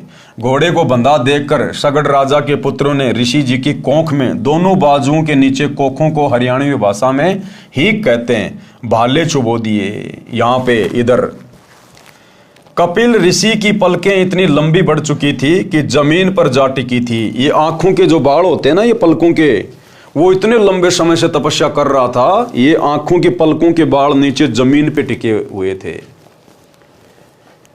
ऋषि को पीड़ा हुई तो क्रोधवश पलकों को हाथों से उठाया, आंखों से अग्नि बाण छूटे। 60,000 सगड़ के पुत्रों की सेना की पुली सी बिछ गई, अर्थात 60,000 सगड़ के बेटे मरकर ढेर हो गए। ये है काल पुजारियों की उपलब्धि। तपस्या कर रहा था भगवान प्राप्त करने के लिए और गुस्से में आके देखा उसने अपनी पलकी यूं उठा के कि मेरे को किसने मेरे को पीड़ा पहुंचाई है। ये गुस्सा, परमात्मा कहते हैं 60,000 हाथियों जितना बल समाप्त होता हमारा। इसलिए सतगुरु के भक्तों ने गुस्सा करने से बचना चाहिए। कामी, क्रोधी और लालची, इनसे भक्ति ना होए। भक्ति करे कोई सूरमा, जात वर्ण कुल खोए। तो भक्तों ने गुस्सा नहीं करना चाहिए, ऐसा गुरुदेव भगवान कह रहे हैं। तो हम सभी भगत भाई बहनों ने कोशिश करनी चाहिए, प्रयास करना चाहिए। ये शिक्षाएं हैं इन पुस्तकों में, इन कथाओं के माध्यम से, कि हम भक्तों ने पहले सोचना चाहिए, विचार करना चाहिए। हमने जल्दबाजी में तुरंत कोई भी फैसला नहीं लेना चाहिए। और भगत ने सोच विचार के गुस्सा तो फिर भी नहीं करना चाहिए, गुस्सा तो भगत के आसपास भी नहीं होना चाहिए, क्योंकि हम शत भक्ति कर रहे हैं। अगर हम मर्यादा में हैं तो हमारा कुछ नहीं बिगड़ेगा, ना कोई बिगाड़ सकता, फिर गुस्सा किस लिए करना। और गुस्सा तो परमात्मा की भक्ति से शांत होना चाहिए। सूक्ष्म वेद में कहा है कि 60,000 सगड़ के होते कपिल मुनीश्वर खाए, जय परमेश्वर की करे भक्ति तो अजर अमर हो जाए। 72 अक्षोणी खा गया चुनक ऋषिश्वर एक, दे धारे जोरा फिरे सभी काल के भेग। अब वो कपिल ऋषि बताओ, उसको भगवान का अवतार माना जाता है और 60,000 को खा गया। अब चाहे अपनी सिद्धि से मार दो, चाहे अपनी वचन शक्ति से मार दो, चाहे हथियार से मार दो, वो तो मरी गए। वो पाप तो कपिल ऋषि के सिर पे रखा गया। अब वो कपिल ऋषि भी किसी जन्म में स्वर्ग भोग के तपस्या के बदले फिर वो नरक में जाएगा, फिर गधा कुत्ता बनेगा, फिर चुनक ऋषि की तरह उसके सिर में कीड़े पड़ेंगे। और वो 60,000 राजा सगड़ के लड़के जो शास्त्र विधि को त्याग के मनमाना आचरण कर रहे थे, कुएं खोद रहे थे, बावड़ियां खोद रहे थे, वो बनेंगे कीड़े और कपिल ऋषि के सिर में पड़ेंगे। ये है इस काल की भक्ति की उपलब्धि, जिस काल की भक्ति ये पूरी दुनिया कर रही है। यानी ब्रह्मा विष्णु महेश की भक्ति करना काल की भक्ति, ओम नाम का जाप करना काल की भक्ति, दुर्गा की भक्ति करना, नवरात्रे करना काल की भक्ति, और नीचे के देवी देवताओं की भक्ति करना, पूजा पाठ करना, धार्मिक अनुष्ठान करना काल की भक्ति। इन सभी तीर्थों पे जाना, कावड़ लाना है, ये सब काल की भक्ति। एकमात्र सतगुरु की भक्ति को छोड़ के वर्तमान में सतगुरु रामपाल जी के द्वारा जो भक्ति शास्त्र अनुकूल जो बताई गई है, इस भक्ति को छोड़कर संसार में आप जो भी भक्ति कर रहे हैं वो सब काल की भक्ति है, सब काल की भक्ति। और उस काल की भक्ति का अंत में यही निर्णय निकलेगा, अगर आपने थोड़े बहुत कोई पुण्य किए, कोई सदकर्म किए हैं, दान धर्म किए हैं, थोड़े समय काल आपको स्वर्ग में बैठा देगा। उसके बाद फिर आपके पाप कर्म ढेरों हैं, उसके बाद ज्यादा समय आपको नरक में ठोकेगा, उसके बाद आपको पृथ्वी पर 84 लाख योनियों में गधा कुत्ता शुअर बनाएगा, असहनीय कष्ट भोगोगे। फिर वो 84 लाख योनियों का चक्कर काटने के बाद फिर एक मनुष्य जन्म मिलेगा। उस मनुष्य जन्म में अगर सौभाग्य से सतगुरु मिल गया तो आपके अच्छे कर्म बनेंगे, नहीं तो वही काल की भक्ति, देवी देवताओं की भक्ति, माता मसाणी, भैरव, भूत, हनुमान की भक्ति करके फिर वही चक्कर, फिर वही स्वर्ग, वही नरक, वही 84, वही मनुष्य जन्म, ये चक्कर चलता रहेगा अरहट के कुएं की तरह। दुर्वासा कोपे तहां समझ न आई नीच, 56 करोड़ यादव कटे मची रुधिर की कीच। भावार्थ, कपिल मुनि जी, चुनक ऋषि जी तथा दुर्वासा मुनि जी संसार में कितने प्रसिद्ध हैं। ये सब काल ब्रह्म की भक्ति करने वाले वेशधारी ऋषि हैं। ये चलती फिरती मौत थी, चलती फिरती मनुष्य रूप में घाल है। घाल एक मिट्टी के छोटे मटके को तांत्रिक विद्या से आकाश में उड़ाकर दुश्मन पर छोड़ा जाता है, जैसे मूठ छोड़ी जाती है, उसे बहुत हानि होती है। गलती से भोले प्राणी इनको महान आत्मा मानते हैं। ये सब ज्ञानी आत्मा थे, ये सब उद्धार हृदय के थे, यानी अच्छी आत्मा थी, इसीलिए तो ये भक्ति कर रहे थे। लेकिन ये काल की अनुत्तम गति में लगे रहे। गीता अध्याय 7 श्लोक 18 में काल कह रहा है ना कि ये ज्ञानी आत्मा है तो ये उद्धार, ये अच्छे हैं, ये भगवान चाहते हैं, मोक्ष चाहते हैं। लेकिन तत्वदर्शी संत के नाम मिलने से ये मेरी ही घटिया साधना में लगे रहे, ओम नाम की साधना में लगे रहे, तपस्या करते रहे। सिद्धियां आ गई, किसी को श्राप दे दिया, किसी को आशीर्वाद दे दिया, कुछ अपनी शक्ति यहां बर्बाद कर दी, बाकी अपनी स्वर्ग में जाके खा ली, फिर गए नरक में, फिर 84 में आएंगे। तो ये है काल की अनुत्तम गति। इन्होंने परमात्मा प्राप्ति के लिए, अपना कल्याण कराने के लिए तन मन धन अर्पित कर दिया, परंतु तत्वदर्शी संत ना मिलने के कारण है, तत्वदर्शी संत ना मिलने के कारण है। आप और हमारा कितना बड़ा सौभाग्य है भाई और बहनों, ये चीज देखो आप। इन्होंने काल ब्रह्म को एक समर्थ प्रभु मानकर गलती की और उसी की साधना ओम नाम के जाप के साथ तथा अधिक हठ योग समाधि के द्वारा की, जिससे परमात्मा प्राप्ति तो है ही नहीं, उल्टा हानि होती है, क्योंकि यह साधना शास्त्र विरुद्ध है। गीता अध्याय 16 श्लोक 23-24 में कहा है कि शास्त्र विधि को त्याग कर जो मनमाना आचरण करते हैं उनकी साधना व्यर्थ है। वे उदार आत्माएं यानी अच्छी आत्माएं इसी कारण काल ब्रह्म की अनुत्तम गति में स्थिर रहे, काल की घटिया साधना में।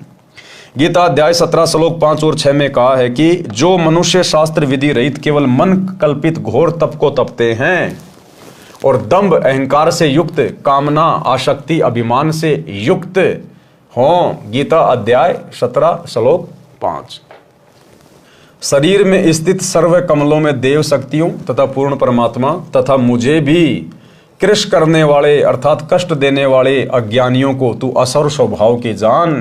गीता अध्याय 17 श्लोक 6। यही प्रमाण गीता अध्याय 16 श्लोक 17 से 20 में भी है। वे अपने आप को श्रेष्ठ मानने वाले घमंडी पुरुष धन और मान के मद से युक्त होकर केवल नाममात्र यज्ञों का पाखंड से शास्त्र विधि रहित पूजन करते हैं। गीता अध्याय 16 श्लोक 17। अहंकार, बल, घमंड, कामना, क्रोध आदि के वश और दूसरों की निंदा करने वाले पुरुष अपने और दूसरों के शरीर में स्थित मुझसे द्वेष करने वाले होते हैं। गीता अध्याय 16 श्लोक 18। उन द्वेष करने वाले पापाचीर, क्रूर कर्मी, जो वचन से करोड़ों व्यक्तियों की हत्या करने वाले, जैसे चुनक ऋषि मानदाता की 72 करोड़ सेना को अपने वचन से मार दिया, दुर्वासा ऋषि 56 करोड़ यादवों को अपने वचन से मार दिया, कपिल मुनि सगड़ के 60,000 लड़कों को मार दिया, और आम व्यक्ति समाज में जो छोटी मोटी भक्ति साधना करता है, मंदिर मस्जिद में जाता है और छोटा सा लड़ाई झगड़ा होता है, पता नहीं क्या क्या उसको श्राप दे देता है, तेरे साथ ये हो जाएगा, तेरा सत्यानाश हो जाएगा, तो वो भी अपनी भक्ति नष्ट ही कर रहा है।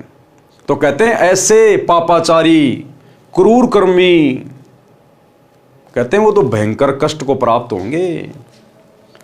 उन द्वेष करने वाले पापाचीर, क्रूर कर्मी, जो वचन से करोड़ों व्यक्तियों की हत्या करने वाले नराधमों अर्थात नीच मनुष्यों को मैं संसार में बार बार आसुरी अर्थात राक्षसी योनियों में डालता हूं। अर्थात जो व्यक्ति काल की साधना करेगा, काल से नीचे जितने भी देवी देवता ब्रह्मा विष्णु महेश दुर्गा भैरव भूत हनुमान माई मसाणी सेठ शीतला, कहते हैं जो इनकी भक्ति करेगा, पूजा करेगा, उनको मैं राक्षस की योनियों में डालता हूं, राक्षस की योनियों में। तो सोचो भाई और बहनों, आप क्या कर रहे हो। एकमात्र सतगुरु रामपाल जी की भक्ति है जो हमें मुक्त कर सकती है, इस काल से, जन्म मरण के चक्कर से मुक्त कर सकती है। बाकी इस काल की भक्ति से तो खुद गीता जी कह रही है राक्षस की योनियां प्राप्त करोगे। राक्षस, अब जीते जी राक्षस हैं? ब्रह्मा विष्णु महेश की भक्ति कर रहे हैं, साधना कर रहे हैं, देवी देवताओं की फोटोएं घर में लगी है, मंदिरों में जाते हैं, तीर्थों पे जाते हैं, मंदिरों में जाते हैं, मस्जिदों में जाते हैं, और मांस भी खा रहे हैं, तो राक्षस ही हैं। ये तो राक्षसों का भोजन है, मांस खाना, बकरे मुर्गे झोटे खाना, शराब पीना, ये तो राक्षसों का पेय पदार्थ था, नशा करना। और आज बड़े बड़े अच्छे अच्छे सभ्य इंसान पी रहे हैं, धर्मगुरु पी रहे हैं, खा रहे हैं, माता के नाम पे चढ़ा के बकरा काट रहे हैं, खा रहे हैं उसको प्रसाद समझ के। तो ये तो जीते जी राक्षस है, राक्षस। सोचो बाद में इनकी और क्या दुर्गति होगी काल की भक्ति करने वालों की।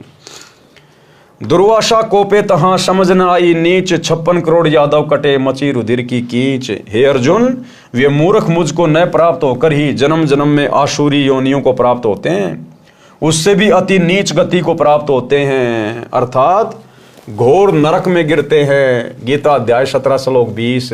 अब देखो गीता जी में कितना निर्णय ज्ञान है, लेकिन सतगुरु रामपाल जी से पहले कोई निकाल के नहीं दे पाया। उपरोक्त परमाणु से सिद्ध हुआ कि गीता अध्याय 7 श्लोक 18 में गीता ज्ञानदाता यानी काल ने अपनी भक्ति से होने वाली गति को भी इसलिए अनुत्तम और घटिया बताया है, और कहा है कि गीता अध्याय 7 श्लोक 18 गीता ज्ञानदाता ने कहा है कि जो चौथी प्रकार के ज्ञानी भगत हैं वे सभी हैं तो उद्धार, क्योंकि परमात्मा प्राप्ति के लिए अपने शरीर के नष्ट होने की भी परवाह नहीं की और हजारों वर्ष भूखे प्यासे साधनारत रहे, परंतु तत्वदर्शी संत न मिलने के कारण ये है भक्ति की जड़, तत्वदर्शी संत। परंतु तत्वदर्शी संत न मिलने के कारण वे सभी मेरी अनुत्तम अर्थात घटिया गति अर्थात ब्रह्म साधना से होने वाले मोक्ष जो ऊपर ऋषियों को हुआ उसमें स्थिर रहे, अर्थात जन्म मरण 84 लाख योनियों के चक्कर वाली गति में रहे। गीता अध्याय 7 श्लोक 18 में कहा हुआ है। निष्कर्ष, चुनक ऋषि, दुर्वासा ऋषि तथा कपिल ऋषि ने जो ओम नाम जाप किया उसकी भक्ति के फलस्वरूप ये कुछ समय ब्रह्मलोक में जाएंगे, वहां भक्ति समाप्त करके फिर पृथ्वी पर राजा बनेंगे, क्योंकि सूक्ष्म वेद में लिखा है तप से राज मिलता है, तप से राज मदमानम, राज्य प्राप्त करके राजा बन के फिर वो अहंकार में फूल जाता है, लाखों लोगों का सत्यानाश कर देता है, कितने लोग मरवा देता है, कितने ही वो दारू के ठेके खुलवाएगा, कितने वो बूचड़ खाने खुलवाएगा, सारे पाप कर्म राजा के सिर पे रखे जाएंगे। तो कहते हैं उस आत्मा ने पिछले जन्म में जो तप किया था उसके बदले फिर वो पृथ्वी पे राजा बनता है, और राजा बनकर फिर वो मान बढ़ाई और अहंकार में फूल जाता है, और जन्म तीसरे शुक्र सवानम, उसके बाद फिर मरने के बाद गधा और कुत्ता भी बनेगा। फिर कुत्ता गधा बनेंगे, फिर नरक जाएंगे। जब कुत्ते बनेंगे तब इनके सिर में कीड़े पड़ेंगे।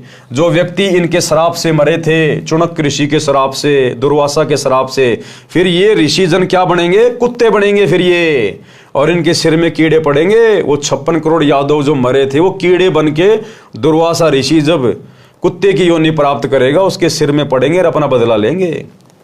उनका पाप इनको भोगना पड़ेगा, कीड़े इनका मांस चुन चुन कर खाएंगे। इसलिए गीता में भी ऐसे साधकों के विषय में बताया है, वो आप जी ने ऊपर पढ़ लिया। उपरोक्त कथाओं का सारांश अब गुरुदेव भगवान कह रहे हैं, इन कथाओं का निष्कर्ष क्या है? नंबर 1, ब्रह्म साधना यानी काल की साधना अनुत्तम यानी घटिया है। जब काल की साधना जो सबसे ऊपर है 21 ब्रह्मांड में, काल से नीचे दुर्गा, दुर्गा से नीचे ब्रह्मा विष्णु महेश, ब्रह्मा विष्णु महेश से नीचे ये इंद्र, इंद्र से नीचे 33 करोड़ देवी देवता, 33 करोड़ देवी देवताओं से नीचे 88,000 ऋषि, फिर ये ब्राह्मण वगैरह, फिर आम व्यक्ति, फिर ये माता मसाणी, भैरव, भूत, सेडला फेडला, पता नहीं क्या क्या, फिर ये बड़ पीपल, घास वास। तो जब ब्रह्म जो सबसे ऊपर है, जब उसकी साधना भी घटिया है, अनुत्तम है, 2 कोडी की नहीं है, अंत में गधा बना के छोड़ेगी, तो बताओ फिर नीचे किसकी भक्ति करके हम मोक्ष प्राप्त करेंगे? तो क्या कहा जा रहा है? ब्रह्म साधना अनुत्तम यानी घटिया है। नंबर 2, 3 ताप को श्री कृष्ण जी भी समाप्त नहीं कर सके। श्राप देना 3 ताप में आता है। दुर्वासा के श्राप के शिकार स्वयं श्री कृष्ण सहित सर्व यादव भी हो गए। तुम कौन राम का जपते जापम, ताते कटे ना तीनों तापम। ये ब्रह्मा विष्णु महेश तो 3 ताप को भी समाप्त नहीं कर सकते। ये खुद अपने कर्मों को नहीं काट पाए। त्रेता में श्री राम ने बाली को मारा धोखे से, द्वापर में श्री कृष्ण बनकर और पैर में जहरीला तीर खाकर मृत्यु को प्राप्त हुए। दुर्वासा ऋषि ने श्राप दिया, ये 3 ताप में आता है श्राप देना। श्री कृष्ण जी उसको भी नहीं काट पाए, यादव ही कट गए, श्री कृष्ण ही मर गया। तो ये काई के समर्थ भगवान है। इनकी भक्ति करने से जब हमारे 3 ताप के कष्ट नहीं कट रहे तो जन्म मरण का रोग कहां से कटेगा? दुर्वासा के श्राप के शिकार स्वयं श्री कृष्ण सहित सर्व यादव भी हो गए। नंबर 3, श्री कृष्ण जी ने श्राप मुक्त होने के लिए यमुना में स्नान करने के लिए कहा, यह समाधान बताया था। उससे श्राप नाश तो हुआ नहीं, यादवों का नाश अवश्य हो गया। विचार करें, जो अन्य संत या ब्राह्मण जो ऐसे स्नान या तीर्थ करने से संकट मुक्त करने की राय देते हैं, वे कितने कारगर हैं। जब श्री कृष्ण जी ने 3 लोक के भगवान ने 56 करोड़ यादवों को नहाने की सलाह दी कि तुम तीर्थ पे जाओ प्रभास क्षेत्र में यमुना के, वहां तुम श्राप मुक्त हो जाओगे, और 56 करोड़ यादव नाश हो गए, खत्म हो गए। तो वर्तमान में छोटे मोटे ये पंडित, ये पुजारी जो हमारे को गया में जाके, हरिद्वार में जाके, मथुरा में जाके, बरसाने में जाके जो नहाने की सलाह देते हैं, तो इनके द्वारा बताया गया समाधान कहां काम करेगा जब श्री कृष्ण जी का समाधान फेल हो गया? अर्थात व्यर्थ है।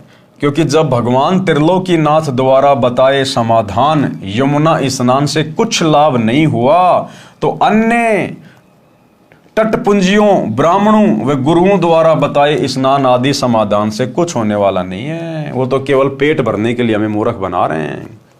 नंबर 4, पहले श्री कृष्ण जी ने दुर्वासा के श्राप से बचाव का तरीका बताया था कि उस कढ़ाई को घिसाकर चूर्ण बनाकर प्रभास क्षेत्र में यमुना नदी में डाल दो, न रहेगा बांस ना बजेगी बांसुरी। बांस भी रह गया और 56 करोड़ यादवों की बांसुरी भी बज गई, यानी सबका सत्यानाश हो गया। श्री कृष्ण जी का समाधान कोई काम नहीं आया। फिर ये 11-21-51 रुपए लेके जो रोड पे बैठ के समाधान बताते हैं, भला इनके समाधान से क्या होगा? सज्जनों, वर्तमान में बुद्धिमान मानव है, शिक्षित है। मेरे द्वारा कौन? सतगुरु रामपाल जी भगवान कह रहे हैं कि मेरे द्वारा बताए ज्ञान को शास्त्रों से मिलाओ, फिर भक्ति करके देखो क्या कमाल होता है।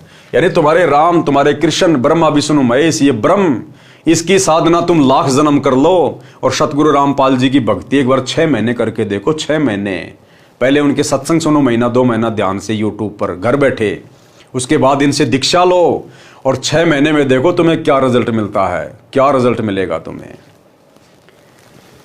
प्रसंग आगे चलाते हैं। नंबर 1, तीनों गुणों रजगुण ब्रह्मा जी, सतगुण विष्णु जी तथा तमगुण शिव जी की भक्ति करना व्यर्थ सिद्ध हुआ। नंबर 2, गीता ज्ञानदाता ब्रह्म यानी काल की भक्ति स्वयं गीता ज्ञानदाता यानी काल ने गीता अध्याय 7 श्लोक 18 में अनुत्तम यानी घटिया बताई है।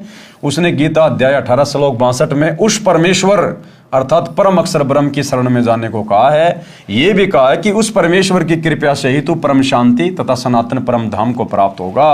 और वो परमेश्वर, वो परम अक्षर ब्रह्म आज सतगुरु रामपाल जी के रूप में धरती पे प्रकट है, कबीर देव। नंबर 3, गीता अध्याय 15 श्लोक 1 से 4 में संसार रूपी वृक्ष का वर्णन है तथा तत्वदर्शी संत की पहचान भी बताई है।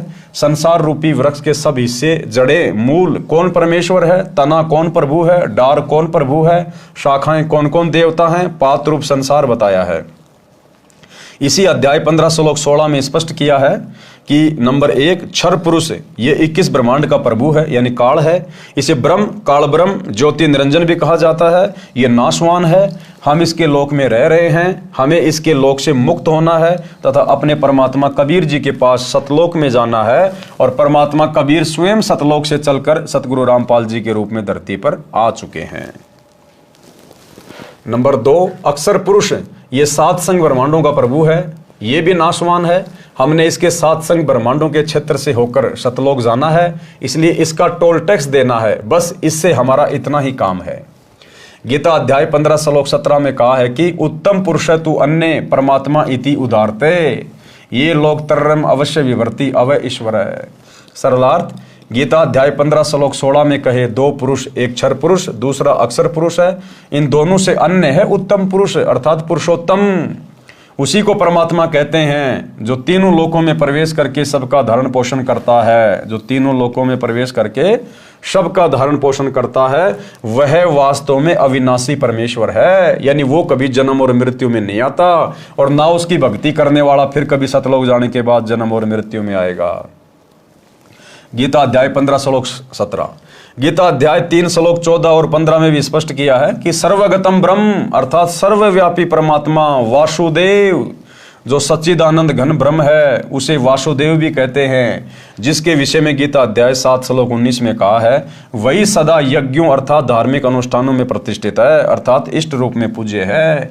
यानी इष्ट रूप में केवल अपने गुरु की पूजा करनी चाहिए, इस कबीर देव की, परम अक्षर ब्रह्म की। पूर्ण रूप से दीक्षा लेकर मर्यादा में रहकर भक्ति करो, इस प्रकार जीने की राह पर चलकर संसार में सुखी जीवन जिए तथा मोक्ष रूपी मंजिल को प्राप्त करें।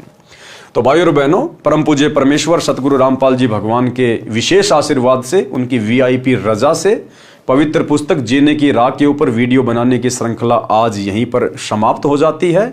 इसके बाद गुरुदेव ने भक्ति और मर्यादाओं को लेकर कुछ बातें लिखी हैं कि यदि आपने शरण में आकर भक्ति करनी है तो आपने कुछ मर्यादाओं का आजीवन पालन करना पड़ेगा। वो मर्यादाएं क्या हैं, वो नियम क्या हैं जिनको निभाकर ही हम सतगुरु की भक्ति को सफल कर सकते हैं। तो जीने की राह पुस्तक का जो सरलार था वो कंप्लीट हुआ, खत्म हुआ। इसके लिए हम गुरुदेव भगवान का अनंत कोटि बार दंडवत धन्यवाद करते हैं।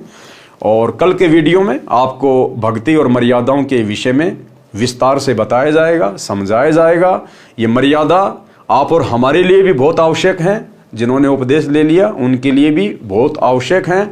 तो एक बार इसी बहाने हम सभी भगत भाई बहनों को भी मर्यादाओं के विषय में पता चलेगा, ताकि हम आगे कोई गलती ना कर बैठें। और जो भाई बहन सतगुरु रामपाल जी से उपदेश लेना चाहते हैं, उनके सत्संग सुन रहे हैं, पुस्तकें पढ़ रहे हैं, तो उनको किन किन मर्यादाओं का पालन करना पड़ेगा, उनको भी इन बातों का पता चलेगा। तो कल रात्रि 8 बजे सभी भगत भाई बहन फिर से लाइव जुड़िएगा। तब तक गुरुदेव भगवान हम सबको आज्ञा दे, इजाजत दे, सद्बुद्धि दे, आशीर्वाद दे। बंदी छोड़ सतगुरु रामपाल जी भगवान की जय हो।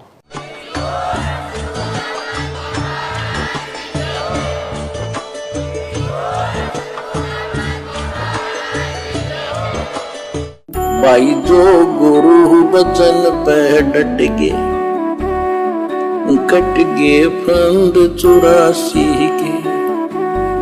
कट गे फंद 84 के, कट गे फंद 84 के। भाई जो गुरु बचन पे डट गे